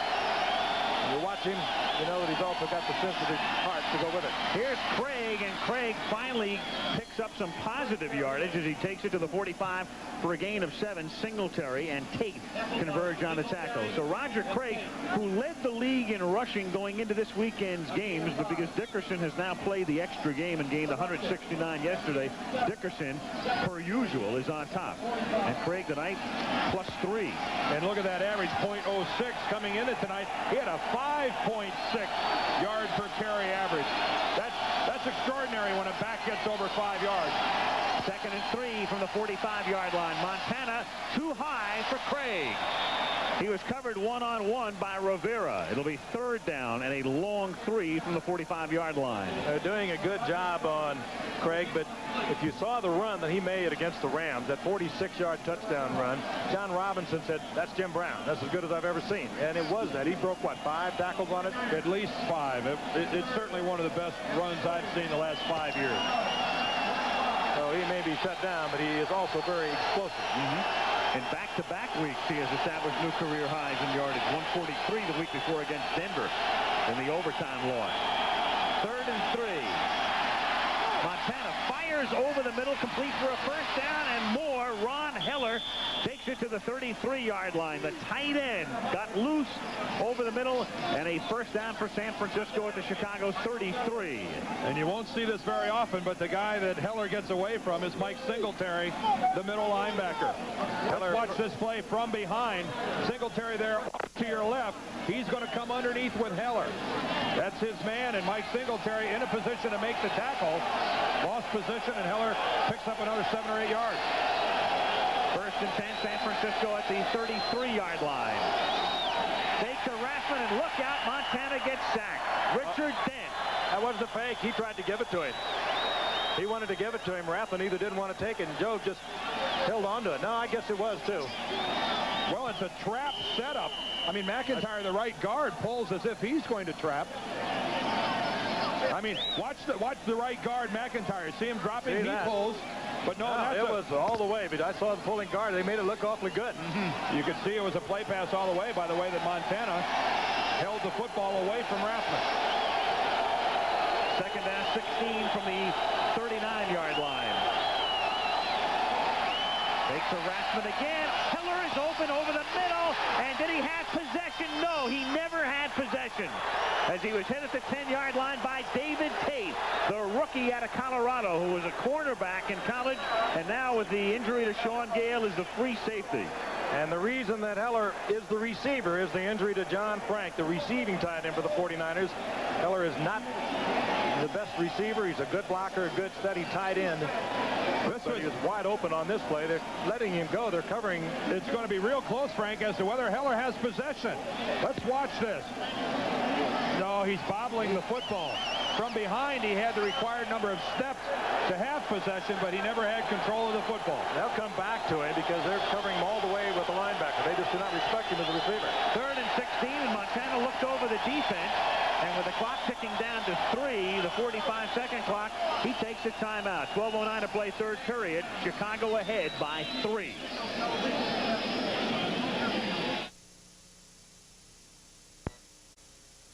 Sweetness in his first year of retirement.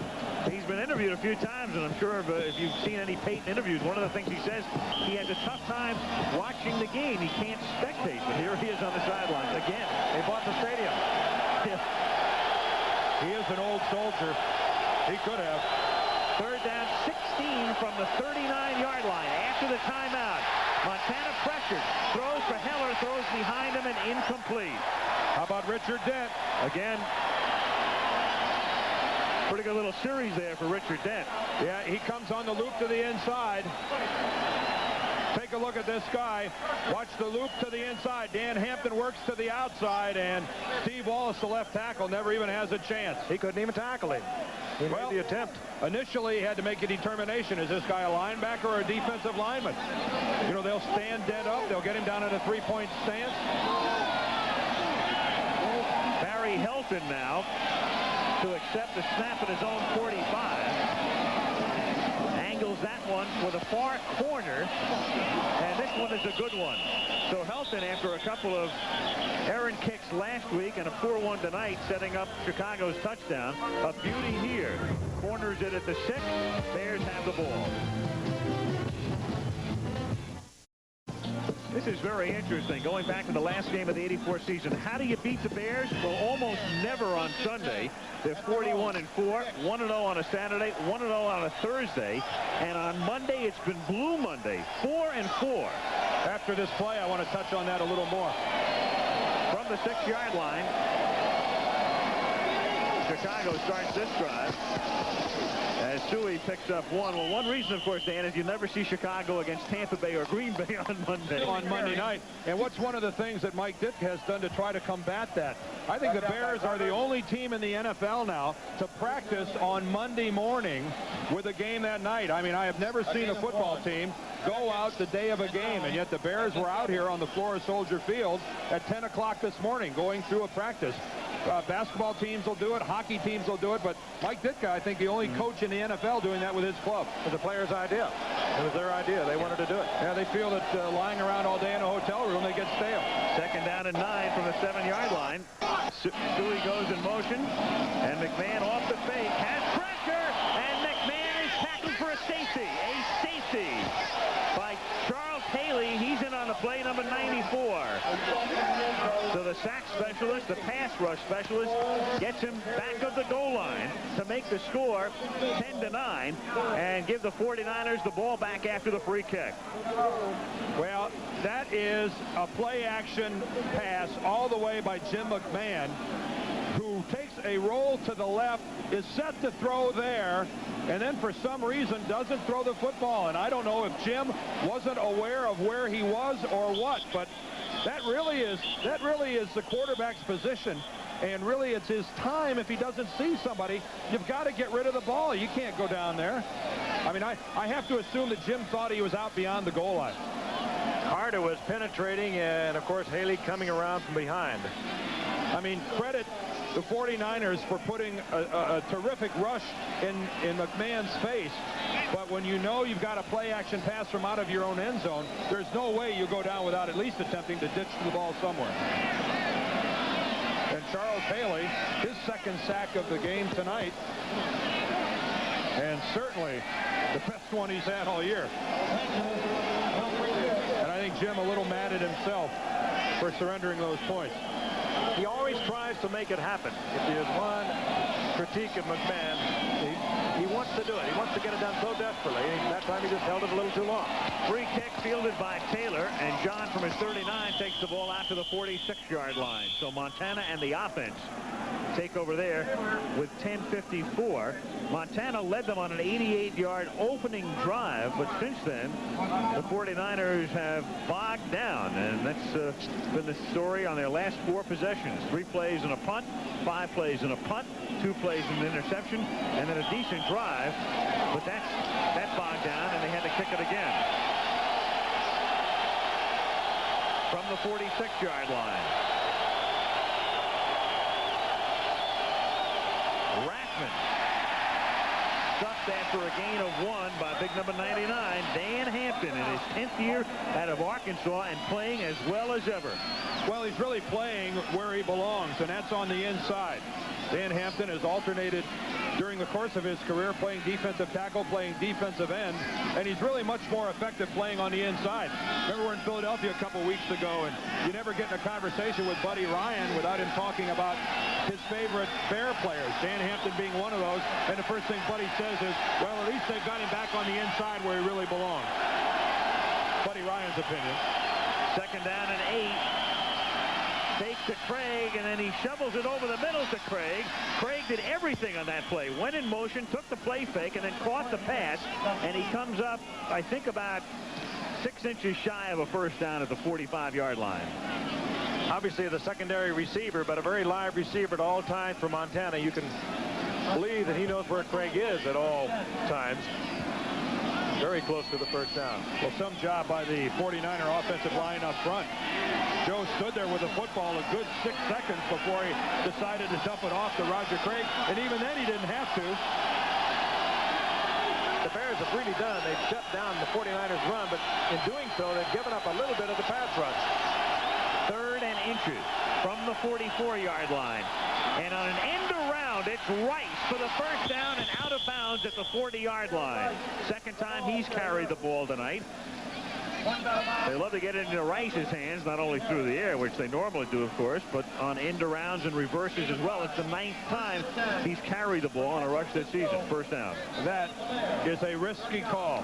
I mean, it picks up a first down, but that is also a play that's capable of losing 3, 4, or 5 yards if somebody on the far side decides to take a big upfield rush right into the play. I mean, Bill Walsh, he's the genius because it worked. Don't you know that he looked at film after film after film, got the frequency. He was fairly confident with it.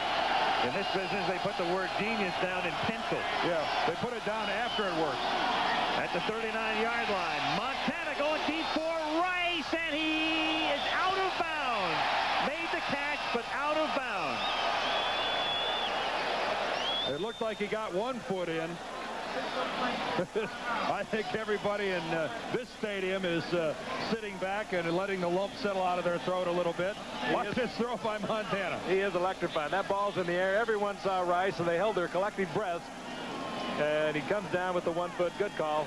Not even the 1 foot inbound. Yeah, didn't even get either one of them in. Good play defensively by the rookie, David Tate, to get over there. Montana had to lead him to the outside. But look at the study and concentration. Jerry Rice. 2nd and 10. Craig, great spin move, but can't go much further as he takes it to the 37-yard line. If he keeps working at it, someday this guy may make it in this league. What a move. That's an exciting 3-run you're ever going to see. I mean, have been stopped for a loss. Spins, twists, uses power, strength. I don't know which one of the sensory systems that Roger Craig used there to decide when to spin. Olfactory. Look at this. Richard Dent right in his face, and coaches will take credit for that, but I'm afraid you're born with it. 3rd down and 7 from the 36-yard line. 10-9. Chicago on top. 8:25 to go in the 3rd quarter. And Montana, a flag is thrown. The catch is made at the 18-yard line by Mike Wilson. That's that 2-receiver offense of the 49ers. When they read the Bear defense, they read the blitz, they send the 2 receivers down. This time, the Bears, even with keeping all those people in, are forced to hold the football. And negate the play, holding against San Francisco. Take away the Wilson reception, make a 3rd and long. Holding. 89 offense. Still 3rd down. Tight end Ron Heller. Pretty obvious, too. A major league takedown right here. Here's Heller lined up at tight end. Watch him after the inside move just drag his guy to the ground. They only 2 receivers out, top of your screen. 49ers protecting Montana, and they get the ball upfield, but they get the holding ball. Heller all the way with the hold. Just bulldogs Ron Rivera and drags him to the ground. 3rd and 17. 49ers with 4 wide receivers. Only Rathman in the backfield. He stays in the block. Montana going deep for Rice, way out of bounds. Covered well. 4 wide receivers are eliminating more quarterbacks in the NFL this year. They decide to come and unload. That's when they're going to get hit no matter whether they release the ball or not. You're just playing a guessing game with the defense.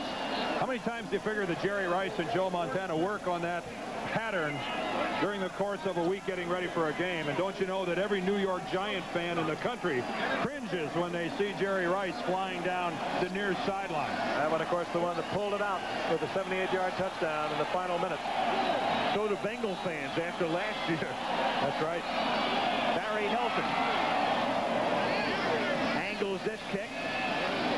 And this one is another beauty.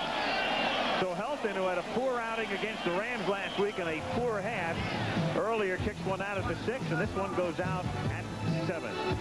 Bears by a point. College football at 3:30 Eastern Saturday. 10-9 Chicago. Bears have the ball at their own 7. The last time they were down here, McMahon got sacked for a safety. Off the play fake, Anderson makes the catch at the 10.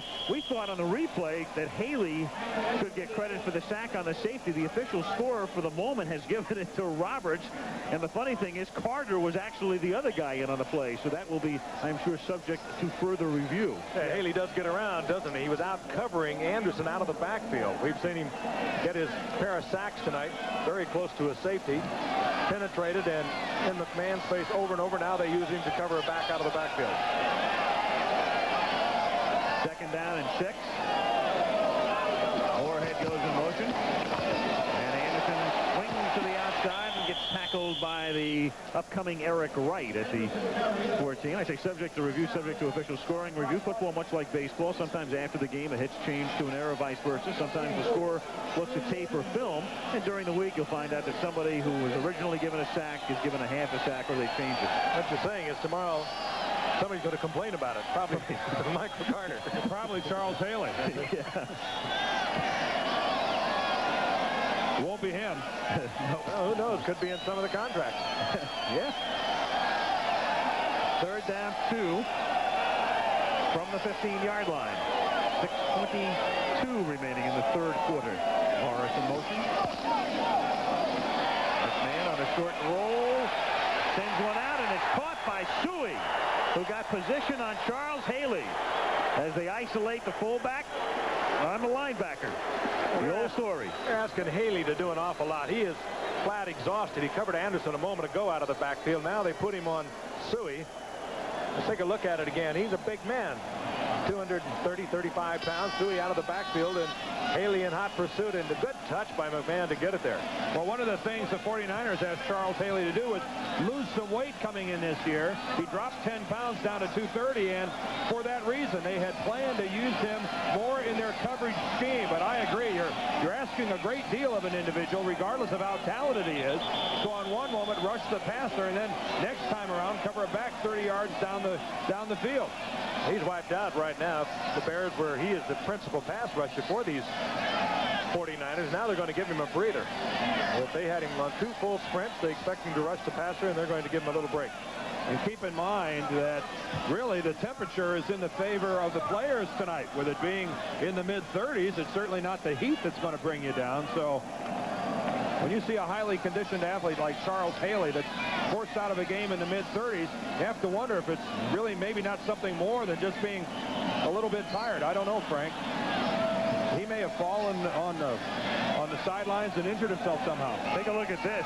Amazing. The Bears have not scored a point in the 3rd quarter of the season. 88 in the 2nd, nada in the 3rd. And we're in the 3rd. 1st and 10 from the 35-yard line. McMahon off Anderson's hand. 2nd down. Haley out of the game. That's the bad news. The good news is we get the word from scoring that they've given Haley the sack that we thought he had in the first place. You know, we really ought to change that graphic. The Bears are -2 in points in the 3rd quarter. That's right.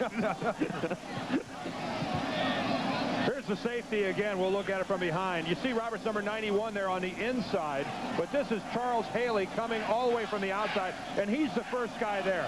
He's the first guy that gets arm contact on Jim McMahon. Michael Carter, Larry Roberts there to clean up, but I think that's the correct call. Haley should get that safety. They're checking Haley out on the bench. 2nd down and 10. I've got an addendum to this in a second. You're not going to believe it. 2nd and 10 from the 35-yard line.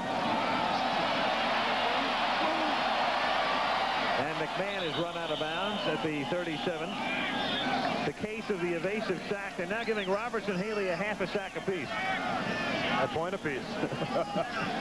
Stay tuned. Why, is that half a safety now? Yeah, that's point apiece, you're right. Why not? It's a team game anyway, right? Let them share in it. Meanwhile, I think Haley came back out onto the field, didn't he? He does. My eyes aren't all that good from up here, but yep. I thought I saw 94 come in. Yeah, there he is. 3rd down, 8. Ball at the 37-yard line. I'd rush Haley this time. From the shotgun. Haley lined up on the right side. Here he comes. For the moment, he's taken out of the play. Then he's taken down again, and McMahon slides down short of the first down at the 43. Griffin gets credit for the tackle, but it's going to be 4th down and 2. Haley, get an idea of why he gets tired. Just no watch wonder. him. Watch him go. Man out there. Watch him go all the way upfield. Pretty effectively blocked by Wojciechowski. But now he's going to take off after McMahon. He's got a shot at him. And then that's Mark Bortz who comes in and just drops the bomb on him. And Haley's heading out again. Oh, is he happy McMahon didn't make that first? Brian Wagner to punt. John Taylor back at the 15-yard line. 49ers trying to set up a return. Taylor from the 19-yard line, and he can only return it 2 yards right into the arms of big number 97 for Chicago. That's Sean Smith out of Grambling. 4 minutes, 7 seconds to go. 3rd quarter, Soldier Field. Chicago 10, San Francisco 9. One of the funny things, Buffalo, Cincinnati, and New Orleans are each 7-1, but a lot of the experts figure the best 2 teams in the league are right here. Go figure. I think it's pretty universal. Most of them figure that these are 2 top teams, at least at the moment. That scares me. What, the experts? Absolutely right. They are frightening. 10-9, Chicago on top at the 23-yard line. San Francisco begins this drive with Montana fading to throw. A flag goes down. In fact, I think the clock had run out prior to the snap, and we could have another delay, or no, it's illegal procedure this time. But before the inception of the play, no play. 49ers. False start, 74 offense. Still 1st down. To some, they appear to be changing the character of this team from a passing team, one with ball control through the air, to rushing. And as you can see, though, they've done a great job on the ground. Last week, 6.13 yards per carry against the Rams. But tonight, they're running into the #1 defense in the league and the #1 rush defense as well. But they've been doing about 188 yards, and now Mike Singletary is limping off the field. That's not good. Reaches down below his left knee. Could be a cramp. 1st down and 15 at the 18-yard line. And Greg Clark, a rookie from Arizona State, number 58, spells Singletary in the middle. And that hasn't gone unnoticed, obviously, by San Francisco. Ratman to the 21-yard line. He is stopped there by Steve McMichael, among others. And there's Clark, number 58, in on the play as well, wearing Wilbur Marshall's old number. Yeah, and boy, did he get a rookie's indoctrination on that last play. Looks like Darth Vader in there was behind that shield. He got double teamed and he just got buried. 12th round. That's the last round of the draft. Bears had 9 of their draft choices make the 47-man roster. On 2nd and 12, Montana to Rathman, underthrows him. Incomplete. It'll be 3rd down and 12. And boy, did Joe get dropped on that one. Hampton and Harris came charging through. Dan Hampton just collapses Jesse Sapolo, the left guard. Joe playing with very sore ribs, very sore elbow, and a sore body all around. Telling us a bit about the injuries last night when we had a chance to visit with him. And when he started to talk about him, you think back over the years and surgery to the back, all the things that he's gone through. Yeah, he says he still feels the after effects of that. His right leg becomes numb very often. Totally numb. Montana going deep for Wilson, but he's double covered and no chance.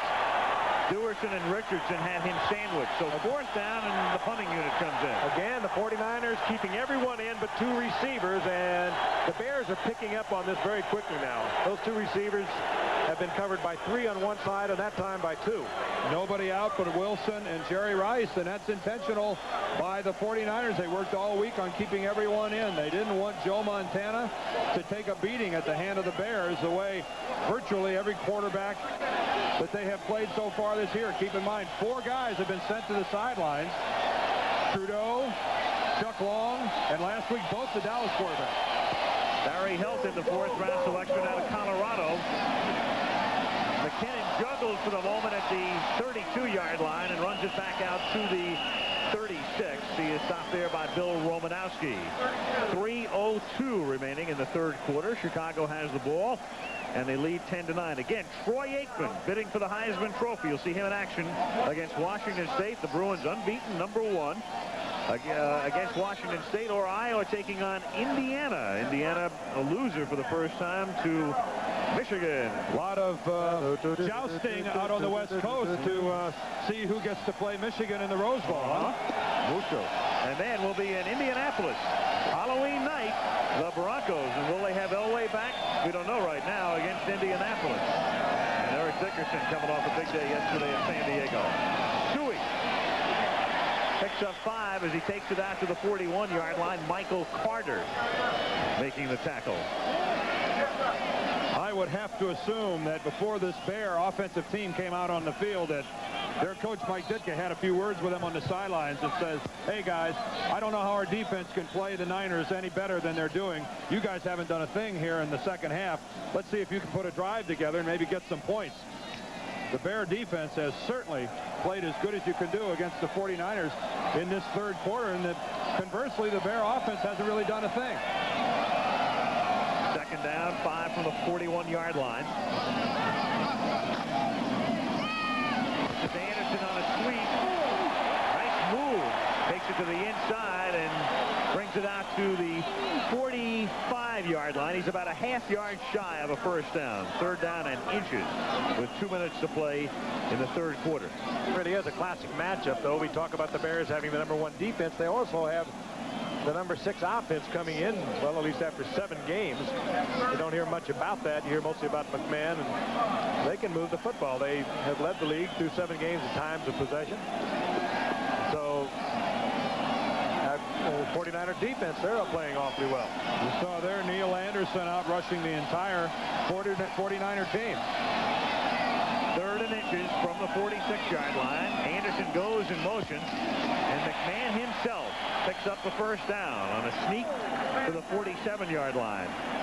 It was a little clearer that he got the first down on that one than it was that he had the touchdown on the quarterback sneak in the first half. Good surge that time by the Bear offensive line. What a perfect night for a football game. A perfect environment, the setting here in Chicago, Soldier Field. If you're from the Midwest, tonight's the kind of a night you'd like to be on a hayride. Oh, yeah. If you aren't at a football game. Yeah, where are you going to get a wagon big enough for that? Give me a break. From the 47-yard line. Taking the ball into 49er territory as he crosses the 50. Yep, under an old possum hunting moon. My only problem was that they always asked me to pull the wagon. Belly up to the drop, and away we go. Dates were tough when I was in high school. I was the only 8-year-old with a mustache in school. Size 15 shoes. He's just kidding, folks. Dan was a little scatback in junior college. Waning seconds of the period. 2nd down and 6 from the 49-yard line. And the final play of the third quarter is Shuey moving ahead to the 44. It'll be 3rd and 2. And so the Bears go another third quarter without scoring, but they still have the lead 10-9 after 3. Back in Chicago after this message about an upcoming show on ABC. And a word from your local station.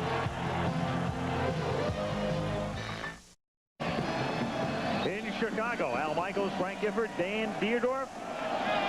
Quite a contrast to last year when the 49ers beat Chicago 41-0. Tonight, Bears on top, 10-9. Start the fourth quarter, 3rd down, a long yard for Chicago at the San Francisco 45-yard line. With McKinnon going in motion. And Shuey looking for the first down and trying to stretch for it, but he's shy. He's shy by a yard, 4th and 1. Only one turnover in the game through the first 45 minutes. The Montana interception. And time of possession again, lopsided, but again, the Bears not pulling away for sure. The one that sticks out to me, the 35 rushing yards for San Francisco. I mean, Roger Craig has 190 by himself last week, but nothing new to see a team not able to consistently move the football on the ground against the Chicago Bears. They've averaged 188 yards per game. Bears sending the punting unit in. They may let the clock run down, try to get the 49ers to jump offside. But instead they do snap it with 4 seconds remaining on the clock. And Wagner angling the kick. Poorly. Well, not good. I think Wagner's going to say, I lost my concentration when I had to field that high snap. And Lynn Stiles, the special teams coach, is right there to try to help the official out. Out of bounds it goes at the 27-yard line after that high snap. A 17-yard kick. And so Ditka watches his defense, the top defense in the league, try to thwart the 49ers again, as they've done on every occasion tonight outside of that first drive. Yeah, but you talk about a firecracker where the fuse is burning. You really have to wonder if they're capable of keeping the 49ers down for a whole nother quarter. From the 27-yard line, Montana underthrows Craig. 2nd down. Dent again put the pressure on Joe that time. And Richard comes up limping a little bit. He's hobbling back towards the Chicago huddle. He's been all around the football tonight. I asked him in their locker room this morning, what would be a good night tonight? 3 sacks, 4 sacks? He said, you're in my neighborhood. That's what this guy lives for, rushing the quarterback. He's been close all night. 2nd and 10. Oh, false start. Right tackle came clear up out of his stance. Harris Barton. That's a no-no. People like a 99 sort of intimidates you into those sort of moves. False start, 79 offense. Still 2nd down. I think you'll see a lot more of those false starts against a team like Chicago, against people like Hampton and McMichael and Dent than you would in another football game. 2nd and 15 from the 22-yard line. Craig makes the juggling catch, but pays the price. Thrown back. Forward progress after the 23-yard line. Ron Rivera. I think it's time to go ahead and credit the Chicago secondary with a whole lot of superb coverage here in the second half in particular. Look how often that Joe Montana has had all this time to stand back in his own backfield, and repeatedly he's forced to dump it off to a running back who's only 3 or 4 yards away. That's because no one is open downfield. And reflective of their game plan, too, to keep people in, make sure that Montana is not going to be popped back there. So many times they only have 2 receivers out. There's Owen, the defensive coordinator. It's a timeout for the 49ers. It's been a somewhat maligned secondary as well with the cornerbacks and also the rookie free safety Tate, but doing the job. Timeout San Francisco, 13:15 to go.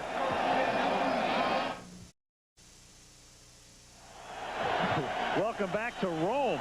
That's what that looks like. The Christians and the Lions. And the crowd contemplating the thumbs up or the thumbs down for the 49er offense. And I think you can hear thumbs down is the rule. 3rd down and 13 after the timeout from the 23-yard line. Montana, short drop and a sack at the 17-yard line. Richard Dent. in the neighborhood very much. Well, you better slow him a little bit at the line of scrimmage. You give him about a 3 or 4 sprint. No way you're going to pick him up at the back. He's actually knocked down. Richard jumps over the top of the lone setback in the 49er backfield. I mean, he's going to land on his head if he doesn't land on top of Joe Montana. There's Tom Rathman. Watch him go to cut Richard Dent. Actually does cut him, but he lands right on top of Joe Montana. Barry Helton to punt.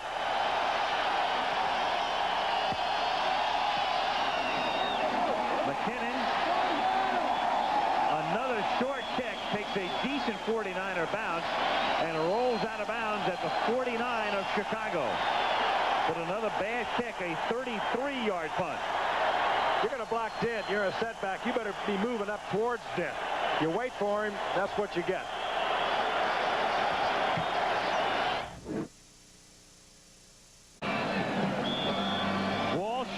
In his 10th season, Ditka in his 7th. Both men own Super Bowl rings. Walsh twice, Ditka once as a coach. It's just that Mike's is bigger. Yeah, right. By necessity. Chicago, after the bad punt by Helton. Sanders is in the game as a running back on first down from the 49-yard line. They send Thornton in motion. Suey lost the grip on the ball, and it's all he can do to get his back as Larry Roberts tackles him back at the 40-yard line. Coming up tonight on Nightline, Campaign 88 with Jeff Greenfield. The subject will be the ad wars. It's been the most negative campaign in recent history, but how much do these ads really affect the way we vote? Nightline tonight following your late local news. That was really a fumbled, attempted reverse. The Bears were going to run a reverse on that play. Wendell Davis was going to come around and take the handoff from Suey, and ends up being really a colossal loss. 8 yards for the Bears. 2nd and 18 from the 42-yard line. McMahon dropped from behind by Haley. He gets a sack at the 39-yard line. And that one will not be subject to review. That's nothing but a hustle sack and a speed sack for Charles Haley. Watch him go all the way upfield, never intending to go inside. Wojciechowski almost drops him to the ground, but athletically, McMahon has absolutely no chance of outrunning Charles Haley. You look at it this way, you see how fortunate McMahon was not even seeing Haley, that he was hold on to the football. Haley with his tackle tries to strip the football. He grabs it, slides the hand down, and McMahon holds on to the football. Haley's having some night. 3rd and 20, McMahon out of the shotgun from the 40-yard line. Bears by 1. 11:15 to go. Deep. Too short. Picked off at the 20-yard line by Tim McKyer. And Charles Haley made that happen partially because he just drills Jim McMahon. He beats Wojciechowski again, gets inside, and just puts a tremendous shot on McMahon. Watch this. Watch Haley. Now he's going to work to the inside. There's the spin, and Jim is taking a beating on the inside. And he also forces him to throw that ball before he wanted to. A poorly thrown football hung up there forever, and McKyer comes down with it. In effect, it's not that bad in the sense that it's about as long as a punt would have gone. It would have been 4th down anyway had it been incomplete. It's a 40-yard pickoff, and on a reverse and a throw by Rice, he hits Heller for a first down, and Heller is thrown out of bounds at the 40-yard line. How about both these teams opening up their last 2 drives with some sort of a gizmo play? And I think this one's going to come back. Yep. Ineligible receiver downfield. After a 19-yard gain, somebody wasn't on the same page. Rice has thrown 2 passes this season prior to this one. Ineligible receiver downfield, number 62 offense. Still first down. That's Guy McIntyre. The irony is McIntyre sometimes lines up as an eligible receiver. In fact, he's caught a touchdown pass this year, but he wasn't eligible on this play. Here's McIntyre, the right guard. Watch the line of scrimmage here. Watch where he ends up at the conclusion of the play. Keep in mind now, the line of scrimmage is the 21. McIntyre's making a block, but there he is, a good 4 yards downfield when the ball's delivered. That's a heads-up call by the official. First and 20 from the 11. Roger Craig out to the 19-yard line. Stopped by Al Harris. It'll be second down and about 12 upcoming. If you're wondering how much leeway the officials will give you in a situation like that, you get a yard within the line of scrimmage. And if you find yourself beyond that, you better hustle to get back there, or what works a lot of times is just drop flat on your face. That way you avoid detection a lot of times. So seldom called, though, isn't it, Dan, when you're working a block and you're actually trying to work a block? Yeah, if you've got contact with someone, they'll let you get away with it if you're actually fronted up on someone. Second and 13, and it's dropped by Craig. Singletary was in the area. Third down. Third and 13 with 10:14 remaining. Very late flag. Another flag, yep, to 26 against Chicago. Illegal contact.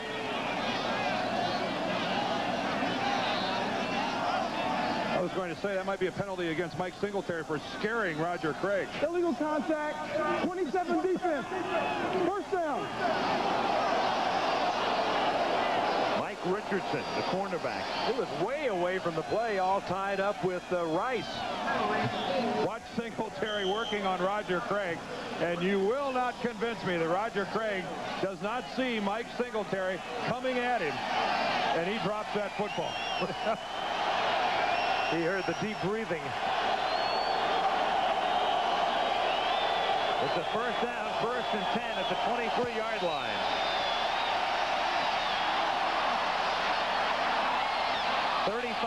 Slides down at the 39-yard line, so Montana improvises, picks up the first down. Singletary's eyes, it looks like a Margaret Keane painting. How would you like to be someone behind a counter and have to tell him that you don't have what he came to pick up? I'm sorry, Mr. Singletary, but we're out of glazed donuts this morning. Would you like something else? I love that guy's intensity, and I love those eyes. They're just, and it just lifts an entire ball club with him. 49ers at the 38-yard line. Craig finally breaks one, gets it out to the 50, and a first down. Ron Rivera makes the tackle. Good hold to the right side that time. A well-executed sweep by the 49ers. And Roger Craig, rather than pursuing it all the way to the outside, ducks it back up to the inside, leaves his blockers, and picks up the first down. About the first sweep that they have been effective with tonight. And that's what Ditka, who said at the very top of the game, wanted to take away. He's been able to do it. You can see why he wanted to take it away. Craig turns it back up against the grain. He pops for 10 so quickly. At the 50, first and 10. Montana hit as he throws, and incomplete, intended for Craig, and he's right there, visited by Dan Hampton. Well, they've met at the Pro Bowl on several occasions. Both have been in the league for 10 years. Yeah, but at least it was in the locker room. They were on the same team. That's the way Joe Montana would like it. The 49er offensive line here gives way to a stunt. See McMichael come to his right and Hampton loop back to his left, but Dan sees nothing there and smartly comes back to the right again. And Joe Montana, very quietly here in the second half, is getting hammered. And he's already been sacked 4 times, several near sacks, second down 10 at the 50-yard line. Craig in motion. He's Montana too short for Craig. Craig had gotten behind the defensive back, Duerson, but the pass underthrown. Third down and 10. Frank, when I see Joe Montana throw a football like that, it really makes me wonder whether his right arm and right elbow are really where they should be. Because that's the kind of a pass that Joe Montana excels at. You rarely see him make a pass this bad in this type of situation. Craig is wide open at this point. That thing just has nothing on it. And he told us last night, it hurts, but they tell me it's not hurting me. In other words, I can do no more damage than what I've already done. Diminishing returns for Montana tonight. Third down and 10 at the 50-yard line. And Montana, and no flag on the play. Very close. McMichael leveled Montana again. I don't know how many many times he's been down. He's been sacked 4 times, but he has been down on his back over and over after he's released the ball tonight. Well, in every game, just about every game this year, Walsh at one point or another has gone to the bench for Steve Young. Not without much success, though, which is one reason Montana continues tonight. And the Bear defense, again, has just been extraordinary here in the second half. And you have to wonder if Bill Walsh isn't close to going with Steve Young to see if he can get something happening with his mobility. Pelton, his 8th punt of the night is a floater, and fair caught by McKinnon at the 19-yard line. After a 31-yard kick, there's Young. Jackets still on. 8:21 to go, 4th quarter. Chicago leading San Francisco 10-9.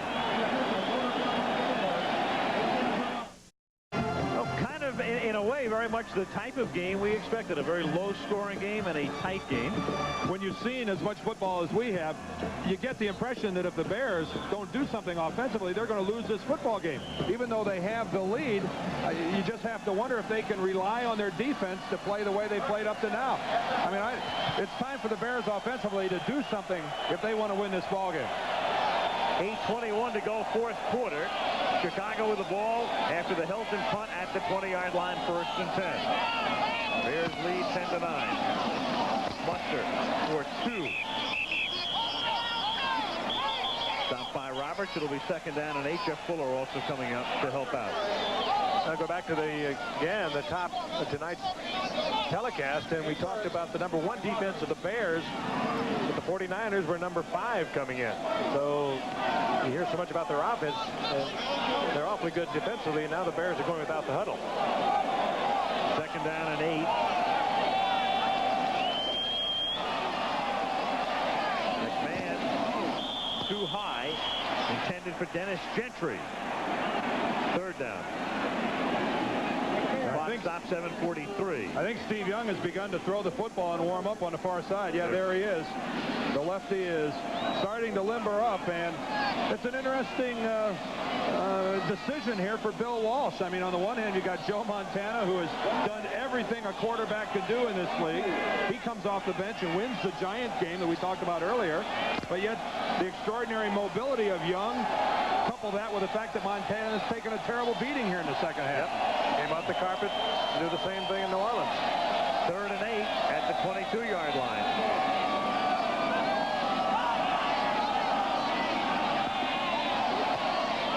Knocked down, 4th and 8. So the 49ers will get it back, and we'll see who comes in at quarterback. Charles Haley knocked that one down. I suspect we might have seen Young earlier, or not for the last couple of weeks. He was ineffective against Denver in the overtime loss. Last week they put him in for 2 series against the Rams, and the Rams overcame a 10-point deficit and took the lead, and Montana had to bail him out. And I think the 49ers are going to get the ball back in a real good field position. I don't think that would be what Bill Walsh would like to do. We'll wait and see. You can't tell for sure what he's going to do on any given play. Credit the 49ers defensively. They just smothered the Bears. Brian Wagner's 6th punt of the game is a line drive. It's the 14th kick of the game overall. Taylor from the 35. Into Bears territory. And a good run back to the 36-yard line. John Taylor. And it's Montana who comes back in to guide the 49ers here with 7:23 left on the clock. I think you got to stay with him. You have good field position. He's the guy that's kept you in there so many times in the past. And he has just run into a very tough defense tonight. And as I said before the Bears took over the football, they better do something or they might lose this thing. And they've got their back up to their own goal line here, only on the 35. Nothing doing for Tom Rathman through the middle. He's stopped by Richard Dent, who has 2 sacks tonight. And several tackles, and it's 2nd down and 10.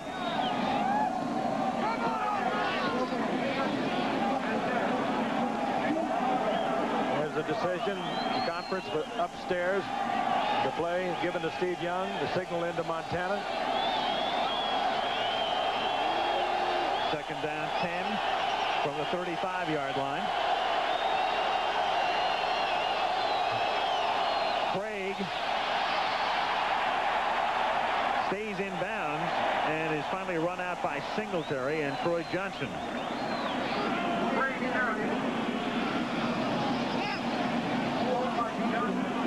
thing to keep in mind here, the 49ers are moving, 6:40 to go. Keep in mind they used 2 timeouts earlier in this half. They're down to just 1. And it's difficult to imagine 2 defensive teams playing any better than both the Niners and the Bears have played in this ball game.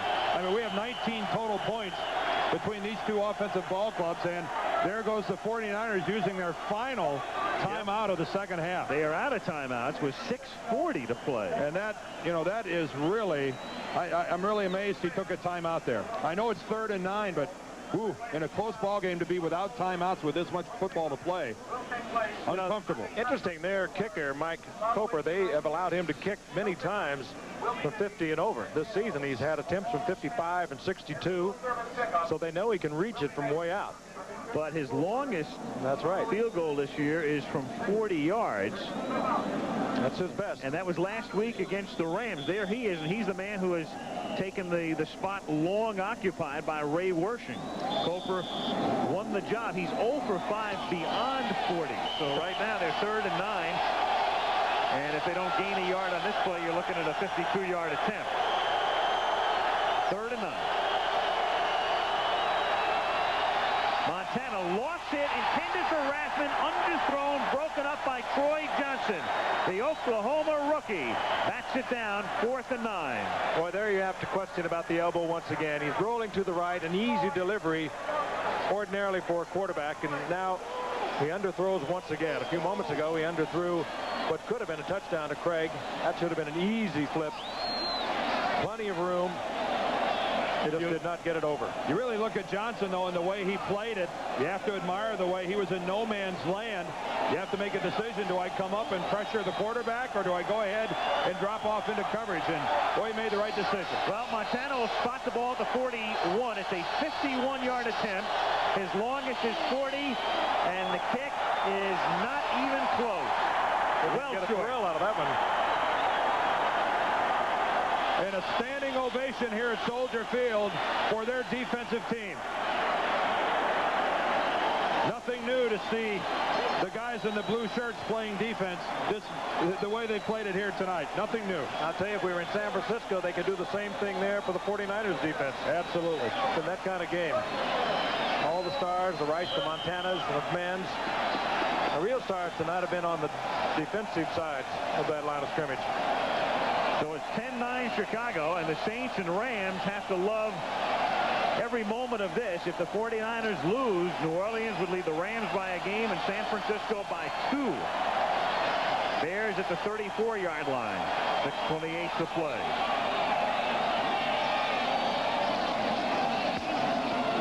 And if the Bears can start chewing up yardage and making first downs, the 49ers are dead. They don't have a timeout.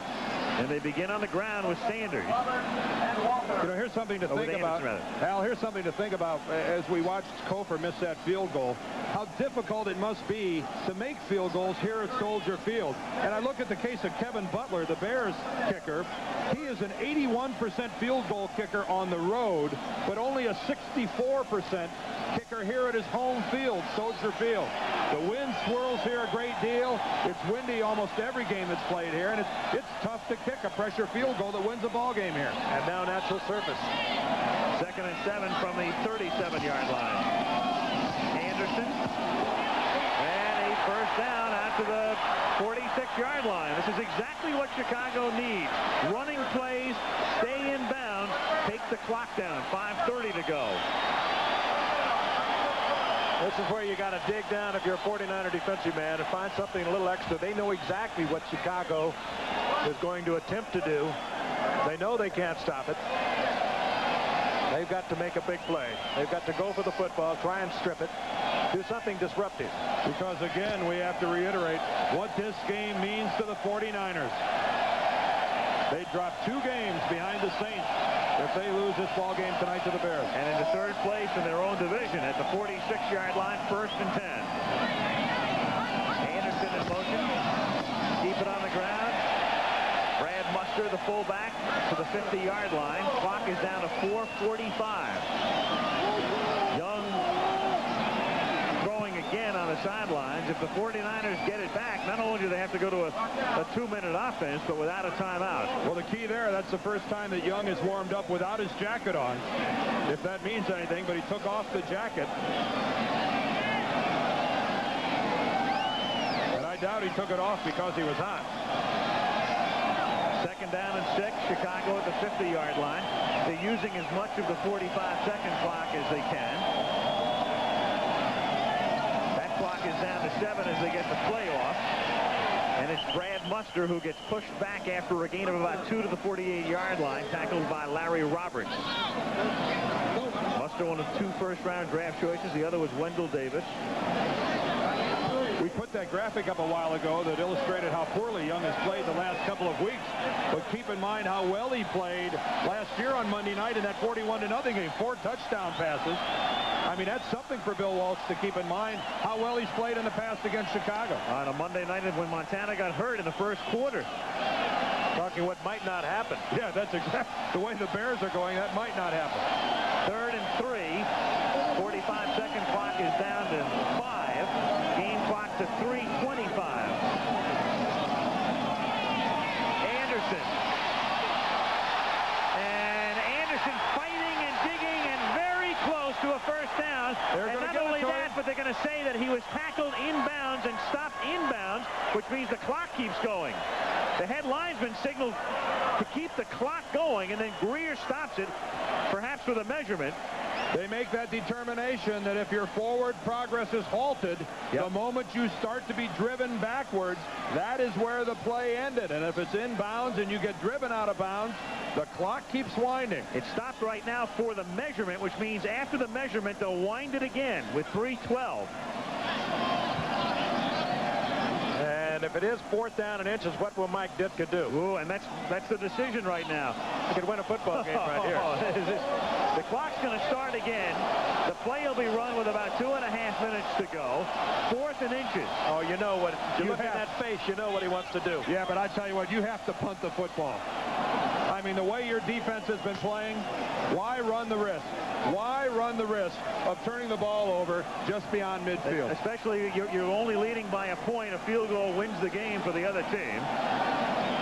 And he's going to go for it. He's going to send in the extra tight end. See it in the eyes. Either that or he's going to go out and try and get a penalty out of it, which wouldn't hurt the punter if they were to kick on from 5 yards further back. After the measurement now, they set the 45-30-second clock to 30 seconds. They wind it now. The game clock starts 3:08, 3:07, and counting down. 4th down and inches. They pick up the first down here. You can just about write a finish to it. Thornton in motion.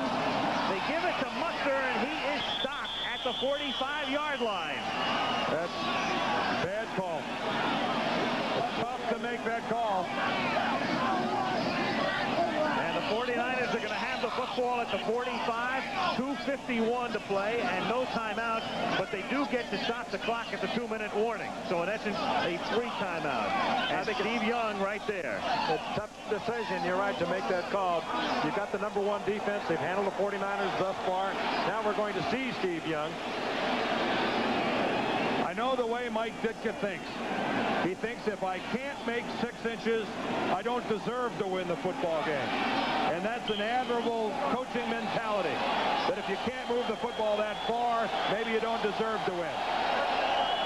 Ditka doing his best Tommy Lasorda impression right there. 49ers get it at the 45-yard line.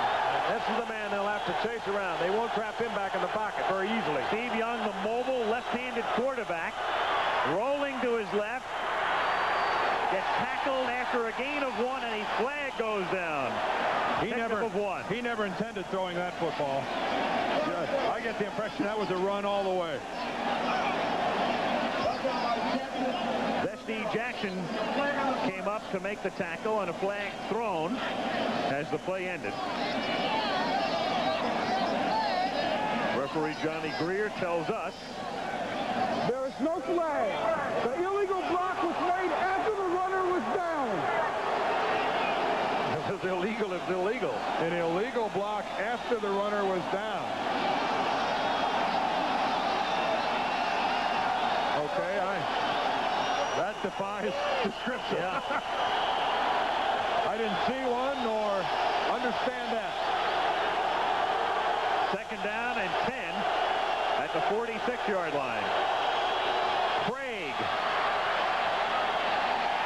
across the 50 to the 48. You'll have a third down and about 4 coming up.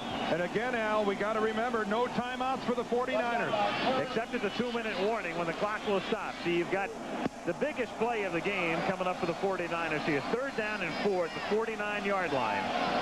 You have to speculate as something they have for Steve Young where they can use his mobility. Some kind of a rollout where he has an option to run the football, throw the football, and at the 2-minute warning, he'll have a chance to work it all out. So, in effect, a timeout here. 2 minutes to go. Chicago by 1.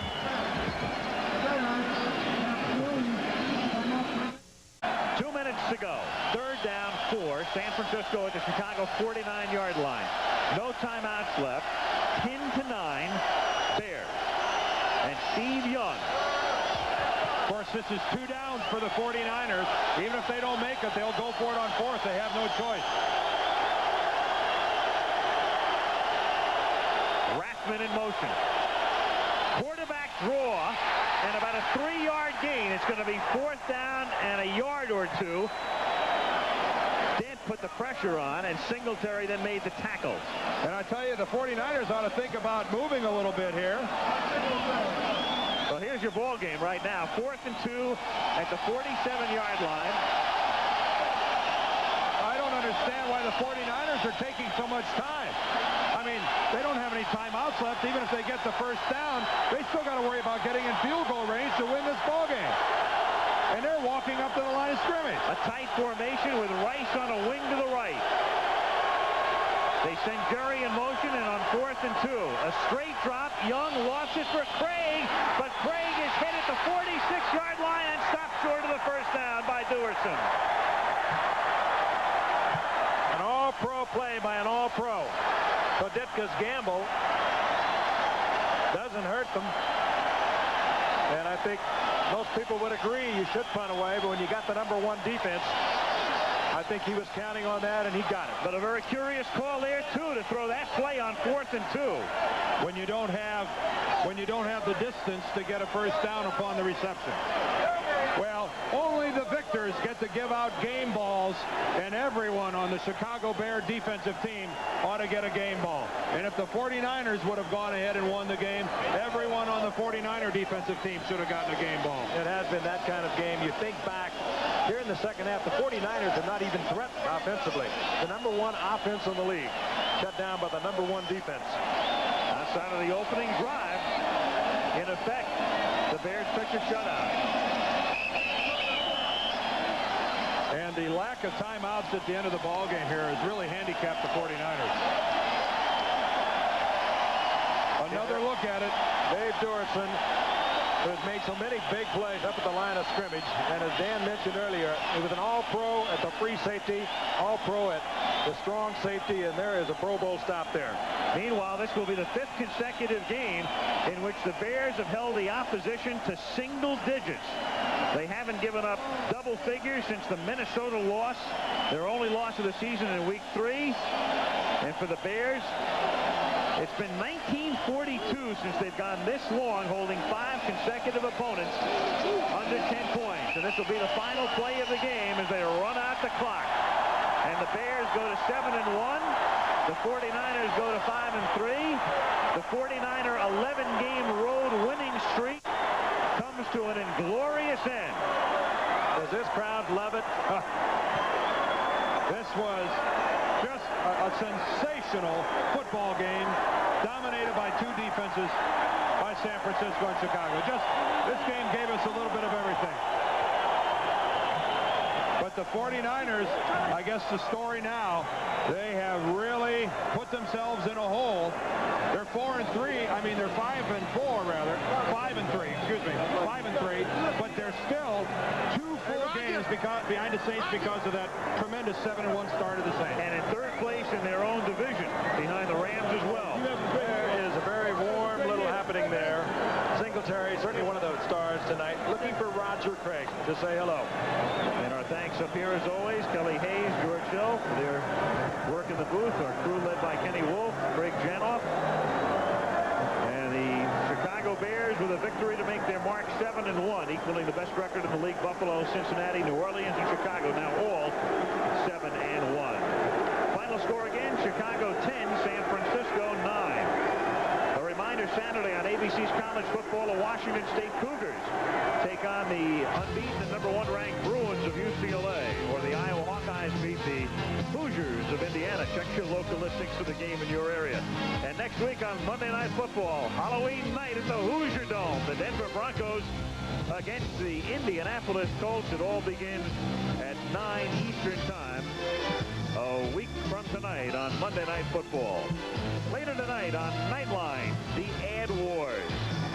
How much does negative campaign ads affect the way we vote on Nightline?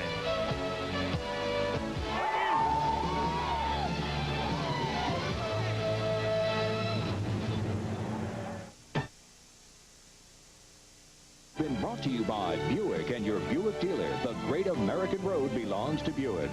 By Miller Lite, official sponsor of the Miller Lite NFL Lineman of the Year Award. By Rayovac, batteries that turn people on. And by UPS, we deliver to every address in the U.S. and to 41 countries worldwide. This has been a presentation of ABC Sports. Seconds.